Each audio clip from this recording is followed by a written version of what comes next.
her not to sweat it, but points out that she really shouldn't have put herself in such a dangerous spot. She calls him a bit harsh and he just agrees. Adults usually get the blunt truth.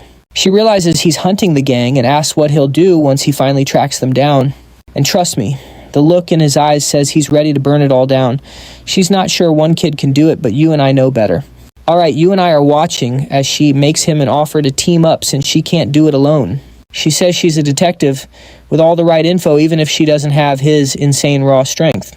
She's shocked the Black Mage is way stronger than rumors said, making him the perfect partner to help her reach her goal. Kusanagi gets the hint and trades his power for her intel. She's all in calling it a perfect deal. She reaches out for his help. He knows he needs her information, but he's still wondering if he can truly trust her. He figures he can just ditch her if things go south, so he accepts and shakes her hand. She introduces herself as Leona, while our hero simply tells her that he's a black mage. She says that name is a bit too much and wants something shorter. He tells her to pick whatever she likes, so she chooses Chrono, and he just goes with it. He asks why those thugs wanted her, and she explains she was tracking down the Black Rebellion hideout. He calls her reckless, but she points out they're both after the same thing. Still, he's the one with real power. She knows she has weaknesses, but feels forced to act since nobody else dares stand up to Black Rebellion. Lately, rogue mages run wild in Kabuki-cho. While the police are stuck dealing with major world calamities, Kusanagi remembers Sanada mentioning that to him before. Now pay attention here, things get real, as Leona reveals that rogue mages actually attacked her younger brother. Ever since their parents passed away, she's been working overtime to give him the best life possible. She felt guilty about being so busy, but he was always the sweetest kid and never complained. Her expression shifts completely as she remembers the attack. Kusanagi watches her face change and quietly asks her if her younger brother managed to survive. He survived the attack, but he's been unconscious ever since. Kusanagi knows even sacred magic struggles here. Doctors still have no idea if the kid will ever wake up. He's only 9 years old. She says the men who did this were nothing but Black Rebellion lackeys. She arrested the ones involved, but she won't stop until the entire gang is wiped from the streets. It's not just revenge, she wants to make sure no other families have to suffer like hers did. She believes he's the only one strong enough to win. Kusanagi can tell she's being totally honest with him. He wonders if this sad story is just a trick to keep him loyal, but he admits she's tough for making it this far. Plus, he's always had a soft spot for desperate women. He warns her not to slow him down. She tells him she's already found plenty of potential hideouts, so he shouldn't underestimate her connections. There are just way too many locations to check alone, and some are guarded by the mafia. She had to be careful. Kusanagi tells her to just hand over the list already. She asks what his plan is. He's going to pay them a visit. She warns him that even he could get killed. Don't worry, he says he's a legend. She gives him the intel, but insists on coming along. He warns her one last time, but she's ready to risk everything for her brother. You and I can feel his anger here. She mentions insurance money if she dies, but he snaps and tells her to never say that again. Family is what truly matters. Family's everything. She hits back saying he doesn't understand being weak. She's angry now, talking about how unfair it is for honest people to get crushed by criminal trash. When people like her get cornered, they can't fight back. She asks why her innocent brother suffered, then completely breaks down crying. Kusanagi starts moving. She's confused and asks what he's doing. He tells her to show him those hideouts. Those gang members are finally about to pay for what they did. It would take forever to walk there, but he tells her not to worry and just grabs her from behind. Our boy tells her to hold on tight, and she immediately starts blushing. Over at one of the gang hideouts, a thug checks the window while another asks what's going on. Suddenly, the window explodes. Kusanagi crashes through with Leona in his arms, instantly kicking the first thug he sees into next week. The gang freezes as their friend hits the floor. Kusanagi asks if this is the Black Rebellion's real home. Leona tries to keep her cool, but she's still trembling from that crazy entrance. The thugs draw their weapons and get ready to kill him. He stays totally calm, noting that the Yakuza haven't changed much at all since his previous life. The boss steps forward with his cigar, demanding to know who he is. He answers simply, the Black Mage. The boss orders the attack, but Kusanagi doesn't flinch as a thug rushes in with a sword. Trust me, you and I are going to love seeing what happens next. The thug just stands there frozen as his blade gets sliced in two, completely clueless about what just happened. Backups arrive and start blasting, but Kusanagi just casually tosses up a magic barrier and blocks every single shot. Alright, you and I are about to see these thugs realize They just picked a fight with a total monster as he walks toward the boss. He asks one more time if this guy's the boss and if they are linked to the Black Rebellion. The boss shakes in his boots, stays quiet for a second, then suddenly starts barking out insults. He screams that the Black Mage won't walk away unharmed and warns him not to look down on the Yakuza before his gang rushes in. Kusanagi just calls them stubborn, while Leona realizes these guys were never actually going to play nice. She is shocked he doesn't have a single scratch on him. Since they aren't real mages, he decides to just wipe the whole floor with them. The boss shouts that he's picked the wrong enemies. But Kusanagi shuts him up with a kick that sends everyone flying. The whole group is crushed instantly, and the Yakuza finally surrender. Leona is speechless at how fast that ended, but Kusanagi is just annoyed and heads to the next spot. Seeing his insane power firsthand, Leona finally starts to believe he really can take down the Black Rebellion. He scoops her up and she tenses as she realizes they are taking the window exit again. Down they go.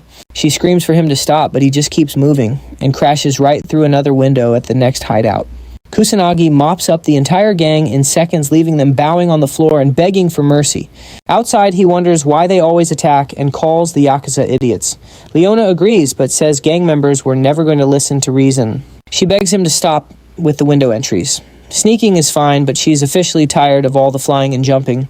He says rules don't apply to gangs, but since she disagrees, he promises to do it the right way. At the next hideout, they actually knock. A bald guy answers, and Kusanagi asks him for info about the Black Rebellion. The guy just slams the door shut, so an annoyed Kusanagi blasts it wide open with one kick. The gang inside panics, unable to believe just one guy is raiding their entire place. Now pay attention here, this bald guy is about to find out exactly why you never swing first at a black mage who just wants simple answers. Kusanagi really wanted to settle this peacefully for once, but since they clearly won't play nice, he has no other choice. He strikes back and drops the bald guy instantly. Ignoring the rest of the small fry, our hero goes straight for the boss. A man named Ushiro steps out and introduces himself as the leader. He asks why Kusanagi broke in, and our hero immediately asks about their ties to the Black Rebellion. Ushiro gets it, but his men feel disrespected and draw weapons. Ushiro quickly orders them to stand down before things get ugly. You saw that too, right? This boss is actually smart enough to know his group is nothing compared to our hero, so he just tells the truth. He says honor is everything to his clan. Kusanagi asks for the hideout location, and Ushiro asks for a quick exit. Kusanagi agrees. Soon he and Leona are sitting with Ushiro while the gang surrounds them. Leona is pretty nervous about this whole setup. Ushiro formally introduces himself. Kusanagi goes by the name Chrono, and Ushiro shows them exactly where the Black Rebellion hideout is on a map. That is everything he knows, but Kusanagi checks and sees the spot perfectly matches the lead Leona found earlier. They would have found it eventually, but he admits she is actually way more reliable and helpful than he first thought. He asks Ushiro if he's really okay with giving this info to someone from another world. Ushiro says they aren't allies, but his clan doesn't sink low enough to hurt decent people. Kusanagi asks why they attacked him, and Ushiro just laughs. Storming into Yakuza offices doesn't exactly make you look respectable. His clan follows strict rules, so they aren't even in the same league as the Black Rebellion. Kusanagi is surprised to find a Yakuza with honor. Since he has the info, he leaves as promised. Before he leaves, Ushiro warns him that some very powerful people in the country are currently backing the Black Rebellion. Kusanagi grabs Leona and says he's dealt with guys like that before, then flies off again. Ushiro watches him fly away, impressed by his nerve. He might actually be the one to end them. Over at a warehouse, a group meets for an arms deal. A lackey confirms the weapon is real. The red-haired guy tells his crew to pay up, and the men in black take the cash. And that's where we leave it. Trust me, you and I are going to want to see how this shady deal blows up in the next chapter. Alright, you and I are jumping right in as Kusanagi crashes through the window with Leona. Everyone is totally shocked, but they instantly pull out magic circles and guns. Kusanagi realizes he finally found his targets. Using magic perception, he sees every Black Rebellion member is a mage, and even the Mafia guys have some magic power too. Leona ducks behind a container and quickly starts recording everything on her phone. The redhead asks who he is. Tired of the question, Kusanagi says he is the Black Mage, and he is here to crush the Black Rebellion. That just confuses them, then they burst out laughing, like one kid could take them all alone. Kusanagi ignores the laughter and hurls a massive fire spell, blowing several men away. Now pay attention because he is dead serious about crushing them. Furious, they fire back with wave after wave of magic. Kusanagi blocks it all with his barrier. He knows they cannot use anything above level 2 without wrecking the warehouse. He thinks about attacking, but with so many enemies, simple spells won't work. The thugs are shocked their magic and bullets are totally useless. They cannot figure out how he is still untouched. None of them have ever seen magic like this before. Kusanagi is actually disappointed. They are already panicking, and he has not even gotten serious yet. Then a guy in a suit remembers a special weapon they just bought. Their vibe flips, and they warn him not to get too cocky. He notices the shift immediately as they throw on masks and pull out their secret weapon. Kusanagi knows what it is and tells Leona to run outside. She listens and gets out fast. A thug tosses a gas bomb, but Kusanagi stops it midair. It still bursts, sending poisonous gas everywhere. The men are sure he cannot survive that. They relax, thinking the Black Mage is dead, and walk forward to see his body. When the smoke clears, they are totally shocked to see him standing there completely unharmed. Kusanagi says magic alone cannot stop poison gas, but after all, gas is still just gas. He just used wind magic to move the air around him. He calls their plan stupid and says a mage like him will not go down that easily. Terrified, they try to call for backup, but nobody answers. Kusanagi tells them it is pointless. He already took care of that. Every other hideout's gone, and this is all they have left. He tells them to get ready and beats them all down. Satisfied, he wipes out the Kabuki-cho branch. Then he goes to find Leona, but suddenly senses a presence behind him. A man steps out of the shadows, holding Leona hostage. He is impressed. Kusanagi beat everyone alone, and with a cruel smile says he wants to negotiate. After finishing everyone off and dealing with the gas, Kusanagi heads to the exit to check on Leona, only to find an enemy mage holding her captive. You and I knew it. He demands a deal for her life. Kusanagi judges the distance and realizes he cannot reach her in time with combat magic unless he finds a perfect opening. He prepares a level 1 spell to make the guy drop his knife, but the man notices and warns him not to try anything if he cares about Leona. Kusanagi is surprised his opponent sensed the spell and admits the man is actually skilled. From what he can tell, the man is hiding his strength, but his magic power is around 40,000, clearly a high-level mage. Leona apologizes to Kusanagi, calling him Chrono, but he calmly says he will save her. Annoyed that Minato is not reacting, the man warns he will kill Leona if he keeps taking him lightly. After a few more tense words, Minato calms things down and agrees not to move suddenly. Pleased, the hostage-taker introduces himself as Kageshuji boss of the Black Rebellion's Kabuki branch. He says he was sent to investigate the Black Mage. Either recruit him or kill him. Kaga admits he tortured people tied to the Black Mage, only to find out his target was just a kid trying to wipe out the branch. Irritated, Kaga grips the knife tighter and nicks Leona's neck. He apologizes not because he feels bad, but because he just got carried away. He even enjoys watching her blood run down the blade. Seeing how unhinged he is, Minato asks what Kaga really wants. Kaga pauses, then says he would rather torture and kill Minato in exchange for Leona's life. If Minato refuses or tries to run, he will kill her instead. He makes Minato choose between himself and Leona. Minato agrees right away to take the torture. Thrilled, Kaga mocks Leona and asks if she thinks Minato looks brave, but Minato knows normal attacks cannot pierce his magic barrier, making this the safest play. Then Kaga demands he turn the barrier off, saying the torture means nothing otherwise. That shocks Leona, who finally understands how Minato kept blocking attacks. Now she is terrified of what happens if he drops it. Minato is shocked Kaga knows about the barrier. He shuts it off, and trust me, you and I are about to see if it was the right call. Trust me, you and I are about to see some seriously cold-blooded magic. Leona screams for mercy, but Kaga is clearly loving the cruelty. After taking a beating, Minato fakes a knockout while Leona beats herself up for being unable to save him. Spotting an opening, Kaga prepares another hit and mocks her to her face.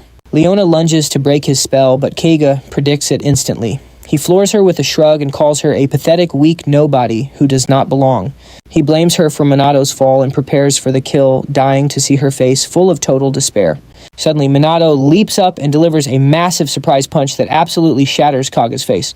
A shocked Leona wonders how he is alive. Minato explains he hit a micro-barrier just before the hit, making it look like his shield was actually gone. Leona just laughs nervously, admitting only Minato would have the guts to pull a stunt like that. While Kaga is dazed, Minato uses light magic to heal Leona and promises her she is safe now. Leona feels lucky to have the Black Mage on her team, but Kaga stands back up, with a healed face, absolutely livid at their casual vibe. Minato is actually impressed. The guy is still awake after a speed-boosted punch and remains on guard. Kaga realizes torture will not work, so he decides to just incinerate them both with a massive fire spell. Minato realizes Kaga was holding back this whole time as his magic power just keeps climbing higher. Now watch this part closely. Kaga unleashes a level 4 fire lightning blast called Fire Spark right at them. Just as it hits, Leona panics, sure that Chrono cannot block this. Minato stays chill and only pops his barrier when the flames are inches away from their faces. Leona is stunned as his basic level 1 shield deletes the level 4 attack effortlessly. Seeing him handle it so easily makes her feel safe just standing by his side. The more she sees, the more she wonders about the Black Mage's true identity. After his attack fails, Kaga laughs and admits Minato is strong. He knew basic fire would not do it, but he has plenty more tricks up his sleeve. Still confused, Leona asks why Kaga's magic is still burning strong instead of fading away. Minato explains it is sustainable magic where Kaga keeps feeding the spell to keep it active. It is just like his flight magic. Leona snaps that now is not lesson time, but then she notices his barrier is still holding and wonders why. Minato tells her that he can use sustainable magic too, so she has nothing to worry about. Kaga starts to panic and Leona tells him to surrender while he still has a chance. Kaga fakes being scared before dropping the act and attacking again, finally admitting Minato is a beast. He reveals his real trap, amping up the fire around the shield. Suddenly Leona feels weak and heavy, struggling just to take a breath. Kaga explains that by trapping them in fire, he has burned through every bit of oxygen inside. Without air, they will suffocate, and the extreme heat will eventually break Minato's barrier. I know what you are thinking, we are in trouble. But Minato just yawns as Kaga asks if he even understands the danger. Minato calmly says he understands the situation way better than Kaga. Kaga argues that Leona is already dying and cannot be saved, but then she suddenly gets her strength back, looking totally confused. Kaga stares in total shock as Minato explains that while fire changes, the air magic itself is also part of the atmosphere. Kaga demands an explanation, so Minato breaks down the science of magic before using a wind spell to instantly smother the flames. With his plan in ruins, Kaga panics and curses his own failure. Before he can pass out, Minato steps in and refuses to let him off that easily. He mocks Kaga's love for torture before casting a Dark Zone spell. Suddenly, Kaga is trapped in a void where absolutely nothing exists. No sound, no light, just infinite darkness. Terrified, he screams for help, but there is no one there to answer. Minato returns to Leona, who tells him the police are already on their way to the warehouse. Without wasting a beat, Minato scoops her up and flies off, ignoring her protests so they can escape before the cops show up. Once safe, Leona accepts that their local branch is done for. Minato is already planning to take down the next district, and she calls him Chrono. Leona asks to join him. She knows she is weak, but she promises her intel and connections will be useful on his journey. After a moment, Minato admits he is terrible at saying no, and agrees to take her on, making Leona beam with joy. She promises to handle his public relations and recruitment. Hours later, the morning news covers the warehouse raid, reporting that the Black Rebellion was arrested thanks to the Black Mage. And that is where we leave it. Trust me, this nationwide statement from the Black Mage is about to change everything. Stick with me, we're starting with a hooded figure claiming to be the legendary Black Annihilator. He names his group Shadowbringer and declares war on any illegal mages connected to the faction known as Black Rebellion. Then he drops a warning. From now on, he won't let any injustice slide from anyone. A high-ranking Black Rebellion member sees this and loses his mind. His partner stays calm, dismissing the Black Mage as someone way too small to actually matter. That settles him down. He puts his faith in his powerful, noble ally Fukushin, the head of the Fuka family. After that encounter, Fukujin returns to his room and sees the news. Reporters are roasting the magic nobles, calling them totally useless and a disgrace. Since the Special Magic Unit is doing a great job, both the media and the public are wondering if they even need noble mages. Furious at the disrespect, Jin hurls his teacup at the TV and tells his butler to summon Sho immediately. As the butler rushes away, Jin swears those commoners will pay for making fun of the so-called useless magic nobility. Meanwhile, New York City turns into total chaos. Monsters are popping up and attacking civilians, sending everyone running for their lives. First responders show up in minutes, calling for help while trying to keep the attack under control. But there are just too many. One officer holds the line, while another calls for backup. The news is bad, a calamity is breaking out everywhere, and no help is coming soon. Now pay attention, because a monster leader is getting ready to cast a level 5 blazing fire spell that could easily swallow the entire city. But just before impact, a skilled noble mage arrives and blocks it with a massive level 5 water spell.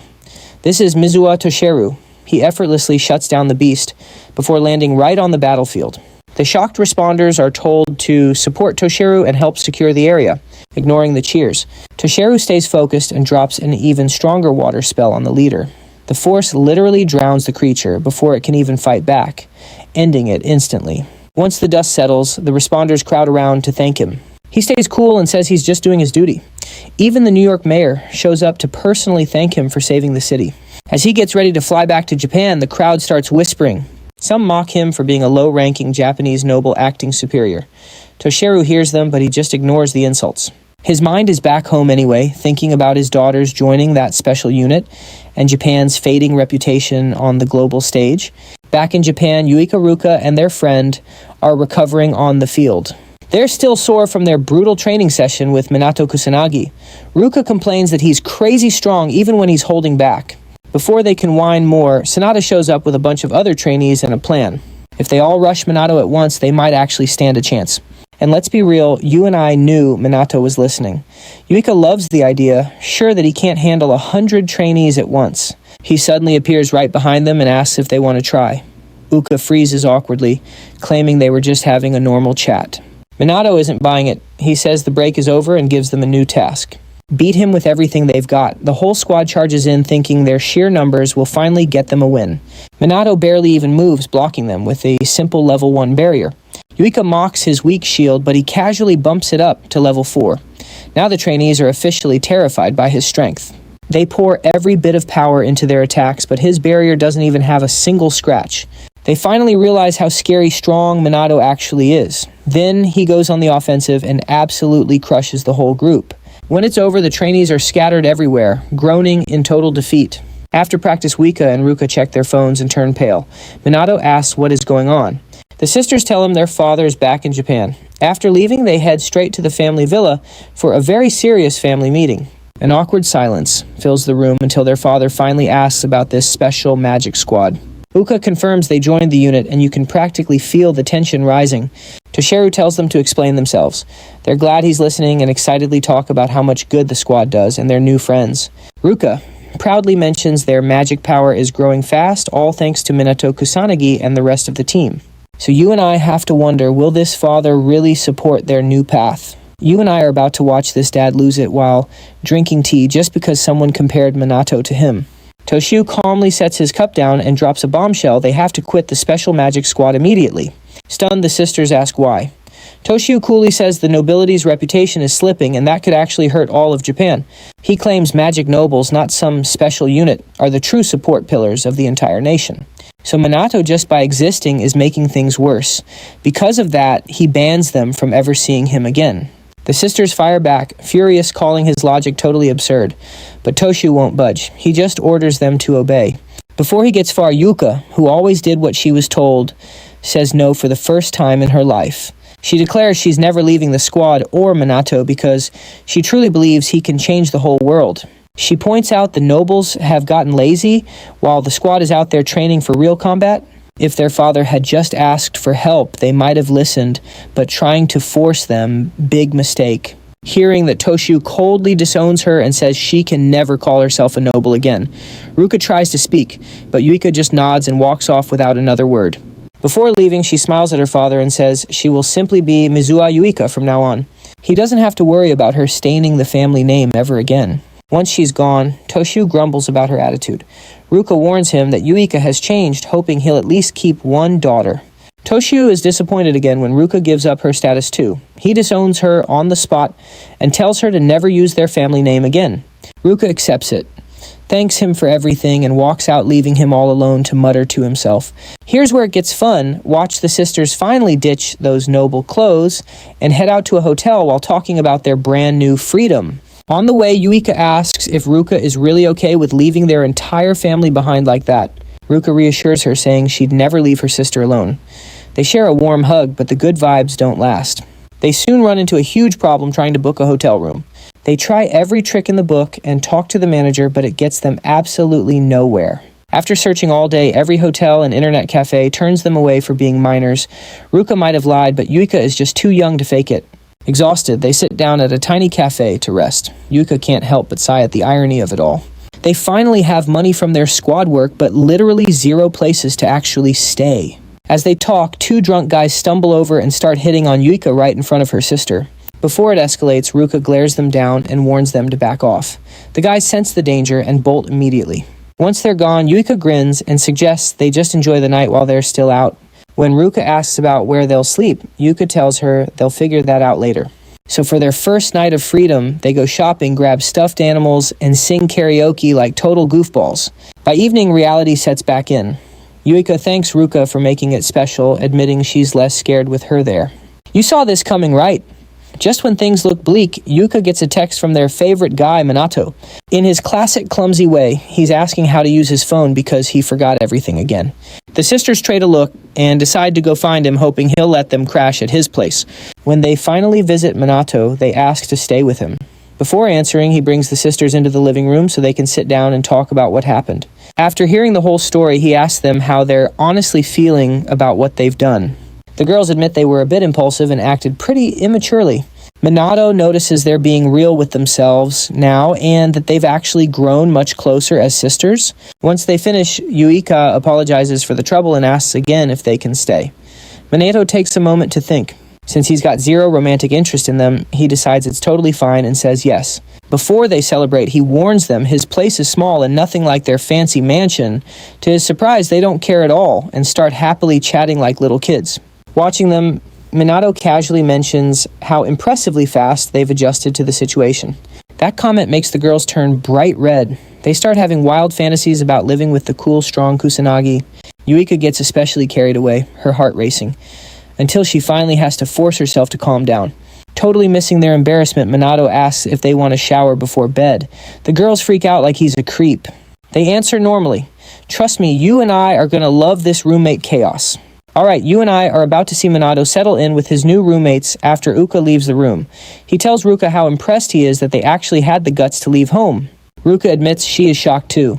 They finally stood up to their terrifying father, a man who never gave them an inch of freedom. She knows he will just double down now. Minato warns her that Toshiro already despises their squad, so there is no telling what the old man might do next. Suddenly, Yuika pops out in her pajamas and tells Ruka it is her turn for the bath. While Ruka relaxes in the tub, Yua tells Minato it still feels like a dream being at his place. Minato is totally chill, even though this is his first time hosting guests. Uka gives him a heartfelt thanks, but he just shrugs it off. She starts laughing because he acts like everything is normal, even when it is totally not. He tells her that as long as they are teammates, he will never turn his back on them. Uka's heart starts pounding, but then Ruka walks out of the shower looking absolutely stunning in her nightwear. Minato heads in next, leaving the sisters to process their feelings. The next morning, Minato meets his boss Shido for a new training plan. He casually mentions that the sisters have moved in with him. Now pay attention, because Shido absolutely loses it once he hears Minato is living with two girls. He just can't understand how the kid is so calm. He is completely floored, wondering if kids these days are just different. Shido starts lecturing him about tradition, and how polygamy is definitely not a thing, throwing out all sorts of random facts. Walking away, Minato realizes he needs a much bigger place. 3 people in one apartment is definitely tight. Before heading out, he notices Sanada training alone in the yard and decides to go check on her. He asks why she is still training, and Sanada admits she feels way behind. She has attack spells now, but she is not satisfied. She tells him to drop the formalities since she is his subordinate, and he is totally cool with it. He even encourages her to try casting her best attack spell. He offers to guide her, and Sanada takes a deep breath before casting. Minato praises her work and tells her she is getting stronger. Sanada says thanks, but she still feels weak compared to the rest of the squad. Minato tells her not to sell herself short because he knows exactly how hard she works. She joined the force as a rare holy mage, but feels like a failure. She apologizes for venting, but Minato is actually listening. He asks about her motivation, and she mentions her grandmother was a hero. She just wanted to follow in her footsteps. Even after all that, she still doubts herself, claiming she doesn't have a grand goal like the others, and isn't especially good at anything yet. Minato shuts that down right away, pointing to her healing magic, her offensive spells, and how hard she trains every single day. And let's pause here because he tells her that her start doesn't matter as much as her current actions. That hits home, and Sanada finally sees her training paying off. The moment completely overwhelms her, and she starts crying with pure relief. She feels like a pathetic adult, but he tells her that age is just a number. Sanada now sees him as the one who pulls her out of her doubts. Later that night, Minato gets ready for his secret mission as the legendary Black Mage. Before heading out, he meets Leona, who says she found some spicy information regarding the rumors around the magic nobles. He's definitely interested, but she insists that he has to put on his cool Shadowbringer outfit before she spills any of the secrets. After getting brushed off again, Leona finally gives her report on all the illegal mages and shady magic groups currently operating. She says the magic nobles are rumored to be tied to serious crimes like money laundering, collusion, and even embezzlement. Some families, especially the Fukus, might even be linked to the rebellion, so Minato asks her who is actually running the show. Leona says the rumors point to Kuroi Akudo, a disgraced former noble. This makes the connection between the nobles and the rebellion look even worse to Minato. But Leona reminds him that there is still no hard proof against the Fukus or any other noble family yet. Nobody is talking, so getting solid information is very difficult. She thinks anyone who talks is being silenced, so she warns him to be careful. When they are finished, he has her send the files to his phone. When asked what is next, he simply says he is off to serve some true justice. And that's where we leave it, watching our hero head home to relax as Minato Kusanagi, after a long night of fighting for justice with his new roommates Uka and Ruka. You and I are back with our legendary hero. Minato takes a break to search for Ichami Minato and those calamities from 50 years ago. He is getting the hang of smartphones now. Ichami's history looks the same, but modern mages are described as far weaker than they used to be, and that just feels super strange to him. He finds almost nothing on the magic nobles. Their past training and bloodline power levels are basically a total mystery. Thinking of his past life, Minato thinks if his magic tomes still existed, these modern mages would never have fallen this far. Yuka mentions that all the high-level training data is gone, almost like someone wiped it out on purpose. Minato thinks the Mizuha head knows something, but without info on the calamities, setting up a meeting will be tough. He keeps digging for when calamities first hit Earth, but he is just hitting one dead end after another. Yuka sees he is frustrated and goes back to work. The next day, while the special magic unit is training, they get an urgent report about a calamity, and are sent out right away. But they arrive only to find Shufuka and his sidekick standing over a dead monster already. Pay attention here because this Shu guy is honestly unbelievable. He mocks them for being late, brags that his group handled the monster, and tells Minato to just relax since no civilians got hurt. Shu keeps on boasting that things would have been bad without him. He tells them to stay alert next time and walks off. Eureka asks what his problem is, but Minato is not sure. Over the next few days, more calamities appear, and Shu's group somehow reaches them first every single time to steal the credit. He keeps making fun of the special unit for being slow, insisting the world still needs the magic nobles. Uka finally snaps when he calls their team useless. She points out this is the 5th time this happened. It is obvious something shady is going on. Shido tells them they are being sabotaged because their emergency reports are arriving way too late. Minato can't sense things from that far away yet. Uka notes that Shu always avoids fights with high-level bosses. Sonata checks her phone and sees the Fukus are getting massive support. Now here's where things get weird. Stick with me for a second. Jinfuka is about to hold a surprise press conference. The team gathers around to watch what he has to say. Jin starts by discussing recent noble failures. Then, in a shocking move, he bows and publicly apologizes for his son's rude behavior right in front of all the gathered reporters. The reporters are stunned. Nobody expected a proud magic noble to actually apologize. Jin says he failed as a father but promises to make things right. Meanwhile, the media keeps talking about Shu defeating calamities before the special magic unit could even arrive on scene. With his plan working, Jin starts talking about the lack of capable nobles. He says they are already fixing the problem. The internet blows up with support for the Fukus, and that makes Uka absolutely furious. She wonders if all their hard work was for nothing, if the public is just going to laugh at them. Minato tells her to just calm down. He reminds them their mission is the same regardless of what people think.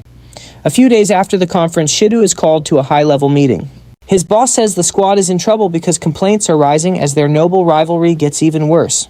Shido tries to explain that Shu's behavior is extremely suspicious.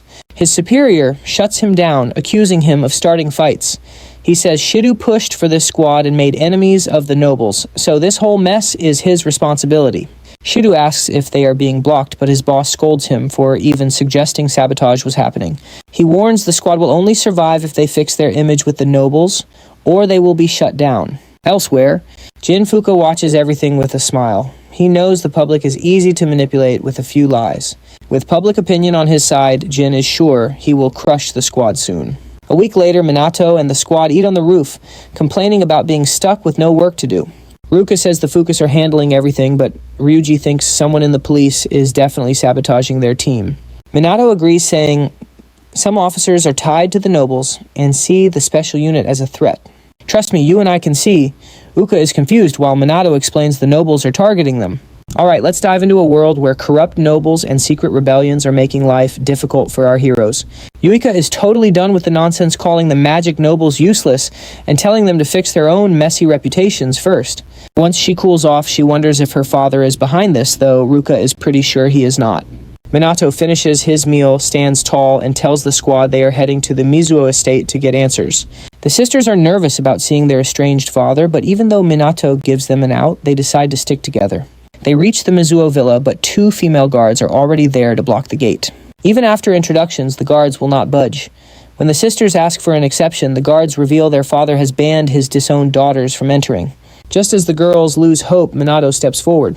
He identifies as the special magic team captain and demands to question Toshu. The guards tell him to book an appointment, but Minato wants answers right now. He is just about to force his way inside when Toshu suddenly decides to make an appearance. After hearing the story, he lets them in.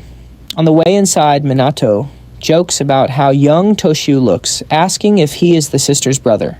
The girls shut that down fast. No matter how young he looks, that is their father. Toshu starts by accusing Minato of leading his daughters astray, but Minato fires back, saying it is just bad parenting to blame others for their independence. He then asks why Toshu cannot just be proud that his daughters are finally growing up. Toshu studies him quietly, realizing that Minato is not here to play games or joke around. So Minato drops the small talk and asks if Toshu has been putting pressure on the special magic team. Toshu denies everything, claiming magic nobles rarely cooperate, and that Fuka is just acting on his own. Seeing Minato's determination, Toshu admits he has heard rumors of a student with noble-level power who has stopped multiple major calamities as a hero. Now pay attention, because Toshu is about to test that strength by releasing a massive wave of crushing mana. To his shock, Minato matches the pressure effortlessly, even though the rest of the team can barely move under the intense weight of it.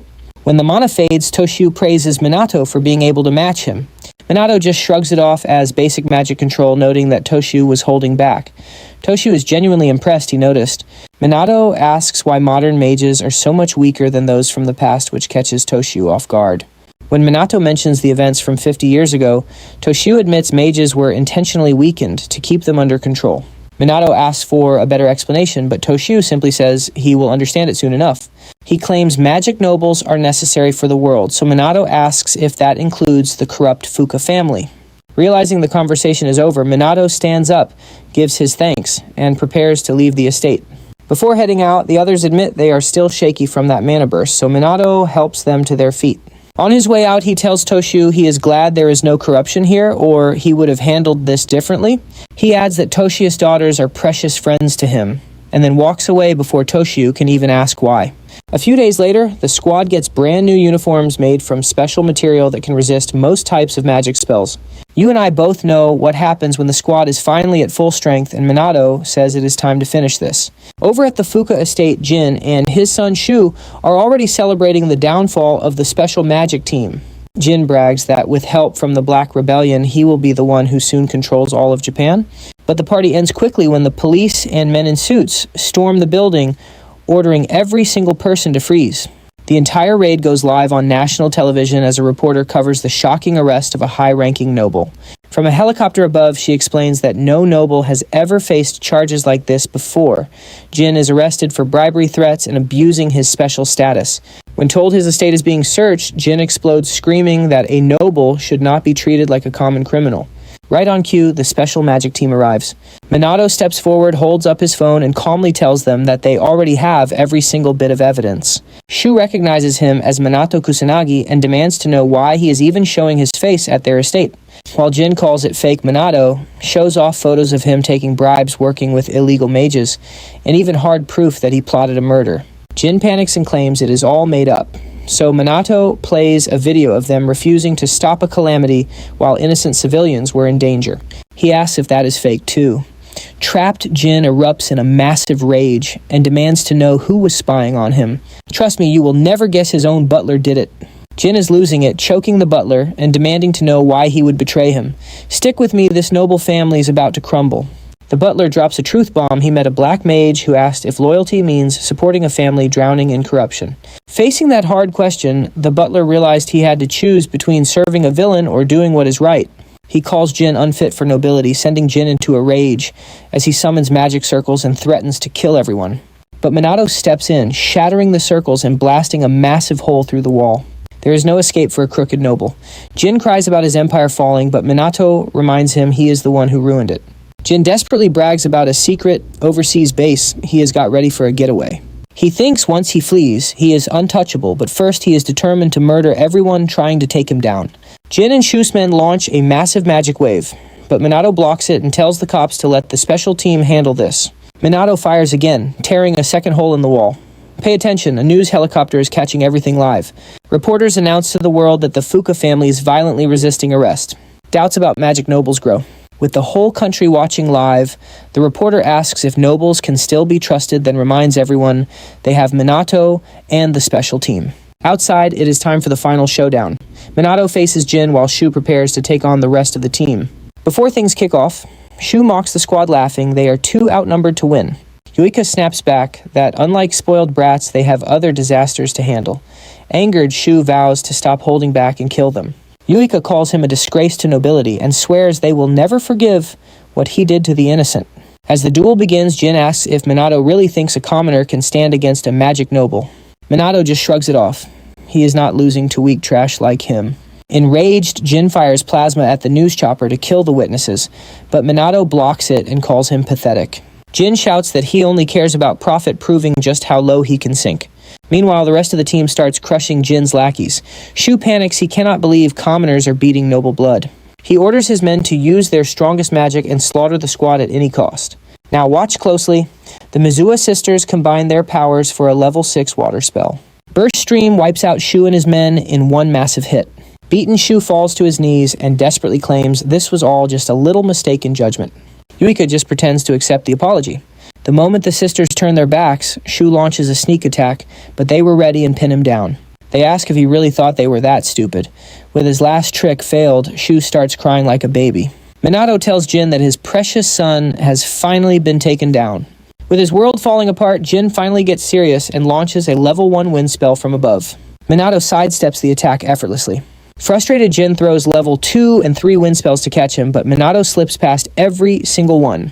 The reporter is blown away by Jin's massive magic power, but she starts worrying for Minato, asking viewers if he can survive this non-stop aerial assault. Trying to end it, Jin casts level 4 Tempest, creating a wormhole that starts sucking in everything around it. When Minato dodges that too, Jin ramps it up to a level 5 Grand Typhoon.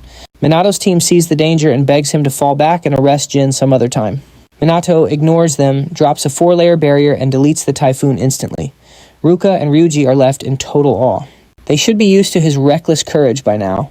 People watching the broadcast are speechless. They have never seen a level 5 spell cast so effortlessly.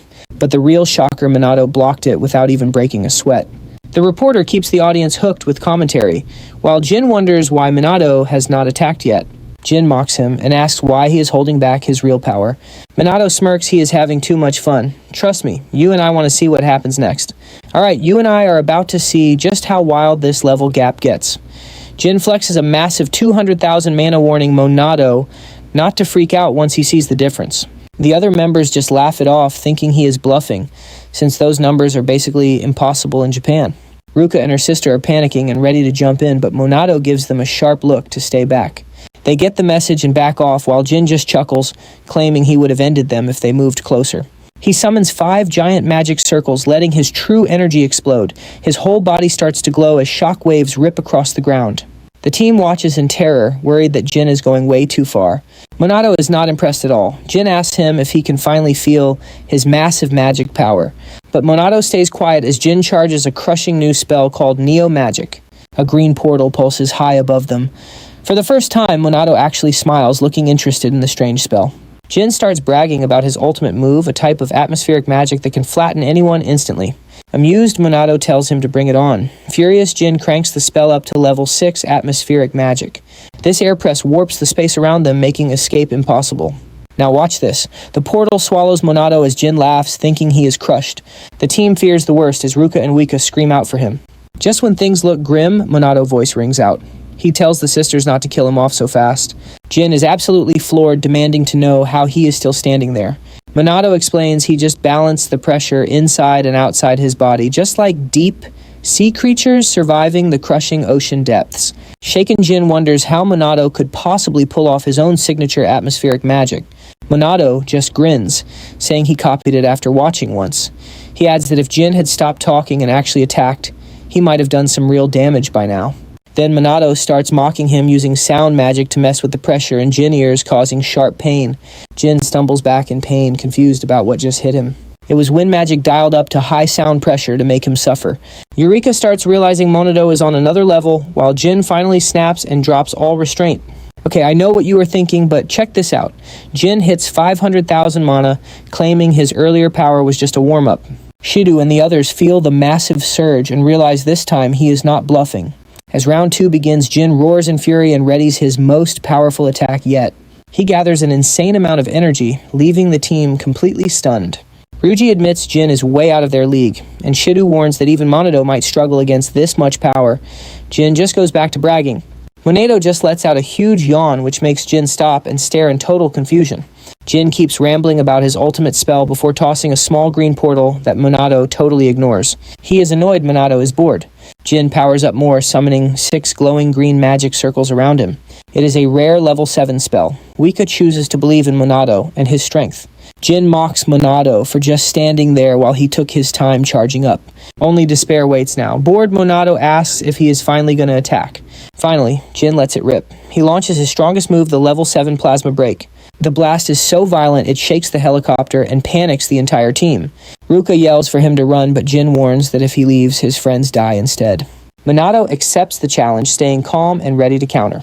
He casts a level 4 spell forming a small amethyst crystal. Jin laughs at the tiny crystal, but Monato fires it straight into the core. Shockingly, the massive plasma break just vanishes. Everyone is frozen in shock. Jin is desperate to understand what just happened. Monato says wind is weak to earth, and his slow spell was easy for the crystal to break. So what do you and I take from this? Never underestimate the power of a bored hero who is just getting started. Alright, stick with me because we are diving back into a masterclass on how to humble a magic noble. This amethyst core magic cancels spells from even higher ranks.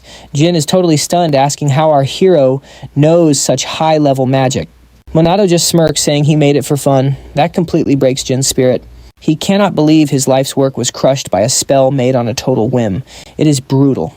With the fight over, Monato steps up to finish things, but Jin immediately surrenders. He is out of mana and can't even move. Talk about a quick white flag. Honestly, Monato has zero interest in beating up someone that pathetic.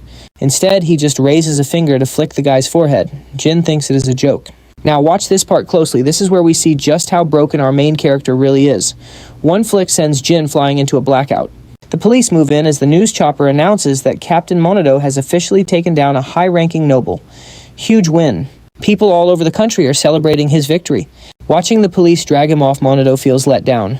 Japan's magic nobles are nothing but a bunch of frauds. He stops them to ask what the nobles really did after Ichikami Monato died 50 years ago. When Jin stays quiet, Monato demands to know why they destroyed the ancient magic tome. Why would they hide the truth like that? Jin just spits back that commoners like him could never understand a noble's mind. He tells Monato to figure it out himself with a smug look, then the cops finally haul him away. Hours later, Monato is stuck at a press conference with Shido. He gives a short, polite statement about the big showdown with Fukujin. His interview goes viral, and his popularity reaches legend status. A few days later, he is chilling on a Hawaii beach, wondering how he even got there. Yuka approaches in her swimsuit to check on him, making Monato remember his last meeting back at the team headquarters. In the flashback, Ryuji asks why they are suddenly flying to Hawaii. Shido explains that the team has become too famous. The public attention is getting way out of hand lately. Uka shows off videos of Monato being mobbed by girls at school. People are literally filming them in class now. Their clips are trending everywhere on social media. Ruka adds that the entire internet is obsessed with the latest SMT news. I know what you are thinking. A beach episode already. Well, you and I are going to see exactly why they needed a break. Monato is also winning huge support from the powerful Mizuo clan these days. They will handle things while the team rests.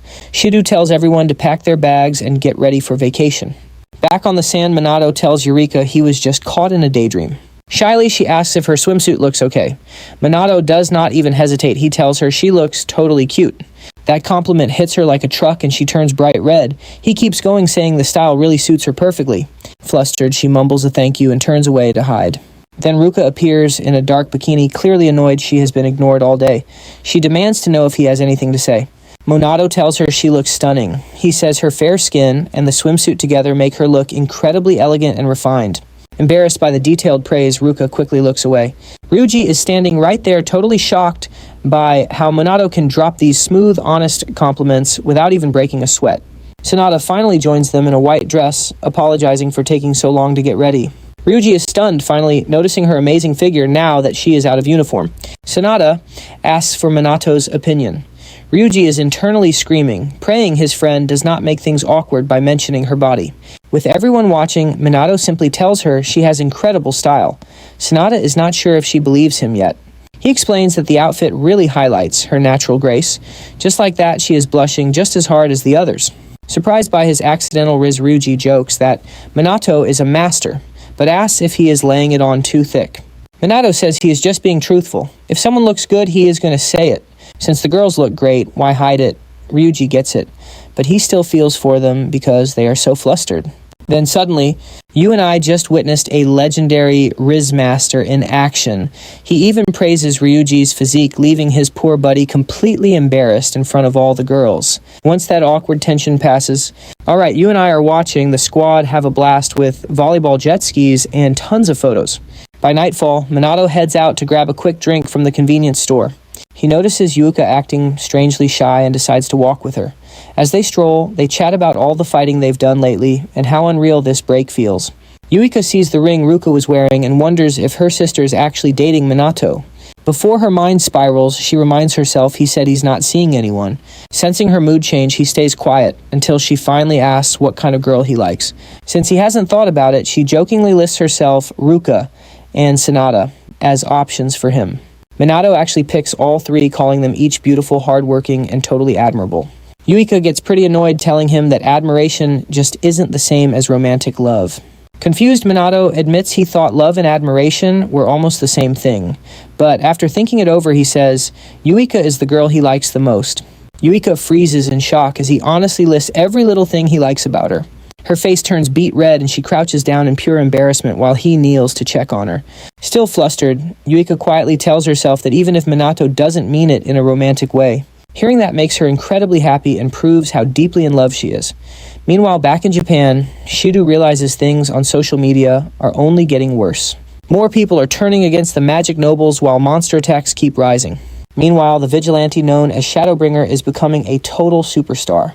Now pay attention because people online are debating a fight between Shadowbringer and Minato, forcing Shido to make a massive decision. At the airport, a plane arrives carrying two very important and very annoyed family heads. They're both clearly annoyed by the chaos that broke out while they were away. Meet Hinata of the Homirai family and Riku, head of the Kai family. As they step off the plane, they both complain about the massive headache waiting for them. A week passes, and the group finally returns to Japan to start their normal lives again. One evening over dinner, Minato sighs about how fast vacation ended. Ruka adds that the SMT and school tightened media control so the paparazzi should finally back off. Just then, Yuika pokes her head out from the kitchen and asks them to help with the plates. Minato jumps in to help, and soon the entire table is loaded with delicious food. During the meal, Yuika asks if they're actually ready for classes to start up again tomorrow. Minato hopes the attention died down, thanks to the police and school. He tells the girls they should just ignore it because people will surely lose interest soon. But Minato learns exactly how wrong he was the next day. Girls from every class swarm him, constantly asking if he has a girlfriend yet. Once it gets too overwhelming, Yuika and the others brush the students off and head to lunch. On the way, she mentions that things were actually even worse before their trip. Apparently, people were even sneaking into the school just to report that they ran out of toilet paper. Minato suggests stopping by the store for more paper and those bath salts Yuika likes so much. You saw that too, right? The students just realized he's living with the sisters, forcing a shy Yuika to retreat to the rooftop. On the roof, Ryuji confirms the three of them really are living together. He says it makes total sense since they're with their leader, Minato Kusanagi. He adds that they can always count on him for help. The girls thank him, and then Ryuji tells Minato to stop being so formal, asking if they can finally use their first names instead. Being his usual easygoing self, Minato tells them they can call him whatever they want. Yuika starts to respond, but suddenly freezes as the reality of their living situation finally sinks in. She quickly shakes off the nerves, telling herself it's perfectly fine as long as nothing weird happens. Ryuji and Minato are totally confused by her mood swing, but she just asks if Minato feels awkward living there. He doesn't give a straight answer, and the rest of the day passes by without any more drama. That night, Yuika stays wide awake while the others sleep, wondering how they can be so relaxed. And that's where we leave it. She's clearly not loving this living situation. When the silence gets to her, she throws a tiny fit and forces herself to sleep. Soon after, Ruka wakes up with the exact same thought. And that's where we leave it. You and I saw Ruka admit she's still not used to sharing a room. Stick with me because we are jumping back into some adorable late-night drama. Ruka is wide awake wondering why she is so flustered before glancing over at Minato sleeping right there on the floor. Just seeing him makes her blush. When her thoughts get a little too spicy, she hides under the covers. She realizes everyone else calls him Minato, yet she is still stuck using his last name Kusanagi like they are just strangers. She remembers nearly choking on her own words, just trying to say his first name while walking to school. She ended up just blurting out Kusanagi and mumbling total nonsense that left poor Minato looking completely lost. Even during a private lunch on the rooftop, she just could not bring herself to say his actual name. Recalling all those cringe moments makes her want to disappear, and she scolds herself for being too nervous over something so simple. Next morning, Minato sees she is looking a bit out of it and asks if she is feeling sick. Ruka claims she is fine, but uses that formal last name again. This time, Minato stops her, reminding her they are way past being strangers. He tells her to drop the formalities and just call him Minato. Finally, with a bright red face, she finds the courage and says his first name. Meanwhile, the magic nobles are meeting in secret to complain about how their reputation is totally in the gutter. Hinata kicks things off by pointing fingers at the special magic squad for stealing all the nobles' public support. As she brainstorms, Riku asks how they are going to deal with Captain Minato Kusanagi. Since she has no clue, Hinata turns to Toshiru to see if he has any bright ideas. Toshiru just says he is following their lord's will, which drives Hinata crazy because of how vague he is being. Now pay attention here because Toshiru drops a bombshell. He admits that Minato does not even recognize him. Hinata asks if Minato is totally in the dark about them, and Toshiru confirms it. Knowing Minato has no clue who they are, Riku decides it is time for a test. If Minato is useful, fine. If not, they will kill him without a single second thought. Next day, Minato informs the team that the next big disaster is hitting Osaka. Aside from some minor blips, these major events are following the exact same pattern from 50 years ago. Eureka notes that the intervals are getting much shorter now. Disasters that only happen once a year are now totally unpredictable, even with the police keeping a super close eye on things. Emergency response is a total mess right now, and without specialized teams in other regions, things are only going to get worse. That is when Shido proudly announces that the police are setting up a second squad over in Osaka. They are coordinating with the authorities to fix response times, and the new recruits are dying for Minato to train them. Shido asks if he is up for the trip. Minato cannot really say no, which makes Shido thrilled. He then mentions that a survivor from the disaster 50 years ago is actually waiting to meet him there. Her name is Takigami Shizuku. She is one of the last experts at making anti-monster gear and needs to talk. Minato agrees, and Shido mentions she is the one who actually designed their team uniforms. Everything is ready, so Minato heads to the airport for a quick final goodbye with his team before boarding. You and I both know Minato is always prepared. Right before takeoff, he hands each of his teammates a special bangle. He gives them a serious warning to keep those bangles on until he gets back and never take them off. When he asks if they can handle things alone, the team insists they have leveled up too, so he can head to Osaka without any worries. Minato says his goodbyes, tells them he is counting on them, and hops on the plane to find his first-class seat. Once they are in the air, he starts thinking about Hawaii, but quickly gets distracted by just how fancy this first-class cabin really is. He has to admit Shido really hooked him up this time. He spots some strange faces boarding and starts wondering who they are. When Hinata and Riku sit down nearby, Minato's senses go off because he can tell they are incredibly powerful magicians. It looks like there are even more of them on board. He figures with all this security, they will not be an issue. After takeoff, Minato is served a delicious high-end meal and starts to relax. He savors every single bite before leaning back to enjoy the amazing view from his window seat. Unfortunately, the peace does not last long. Some illegal mages stand up and take the passengers hostage, and yes, that includes Minato. They threaten the entire cabin, shouting that if anyone steps out of line, they are going to start killing people. Even with the chaos, Minato and the nobles stay perfectly still in their seats, just waiting for the right opening. While the hijacking unfolds, Minato calmly scans the area and counts 10 illegal mages throughout the plane. If he picks them off one by one, passengers might get hurt, but if he uses his big magic, he could blow the whole plane apart. He realizes he cannot do this solo and is going to need some backup. By now, the plane is pure chaos with terrified people begging for mercy while the hijackers scream at everyone. Before long, the criminals have the entire aircraft under their control. So what do you and I think happens next? One mage confronts Minato, demanding the release of their comrades because they refuse to be treated like common criminals. Alright, stick with me. You and I are diving into a hijack situation where the villains give our guy 5 minutes to surrender or start killing the hostages. Before they start the clock, the leader checks in with the pilot to make sure he heard the threat. With the clock ticking down, Minato stays calm and thinks about his next big move. He locks eyes with Riku and Hinata, who are already charging up their mana just waiting for the signal to strike. But a mage notices something is off and warns Minato that he will die if he takes one step.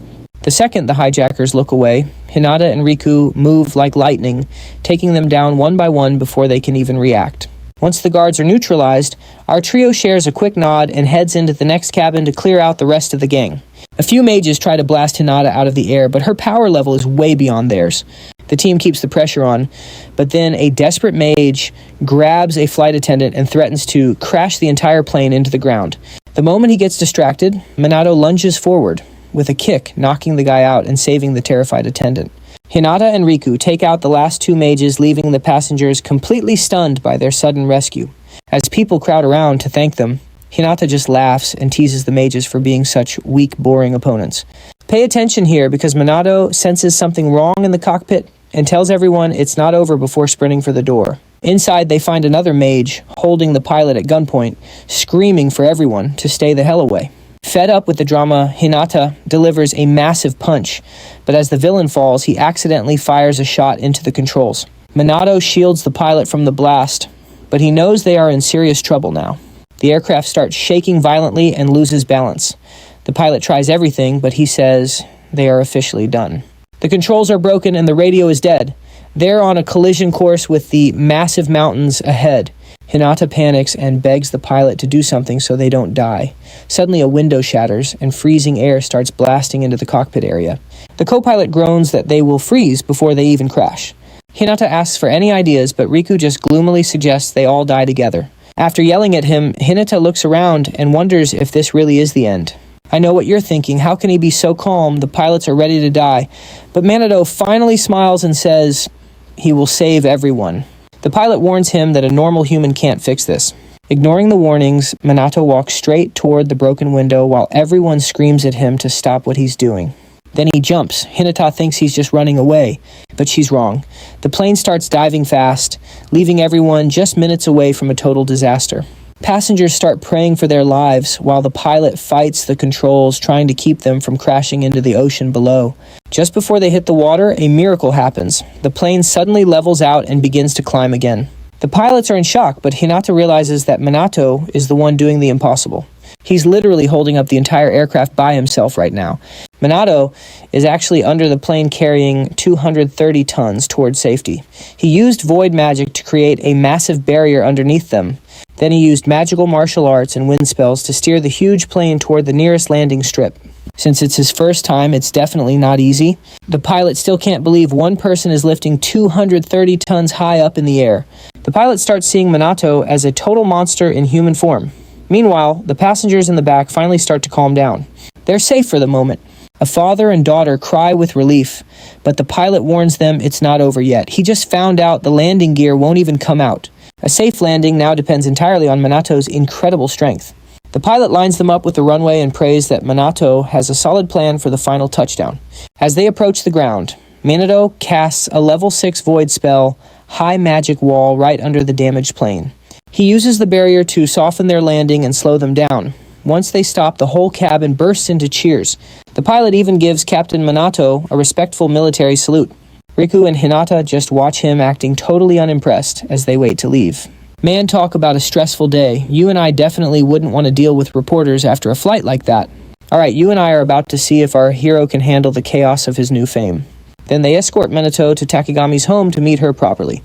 Before he goes, Hinata and Riku stop him with fake praise to win him over, but Minato refuses to take all the credit himself. He praises them back too.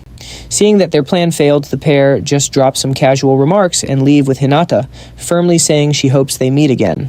Soon Minato is guided into the meeting room where the elderly Takegami welcomes him inside politely. Once they sit, Takegami explains she called him because she is interested in his recent magical feats. Apparently, his skills remind her of her old mentor and ally Ichimi Minato. Now pay attention, because Takegami is shocked he can use void magic. It is rare and hard to master, so she asks how he learned Ichimi's signature style. After hearing her out, Minato just chuckles and says she still hasn't changed a bit. Confused, Takegami asks if they have met. Minato says they have met more times than he can count before answering plainly. He can use that magic because he is Ichami Minato.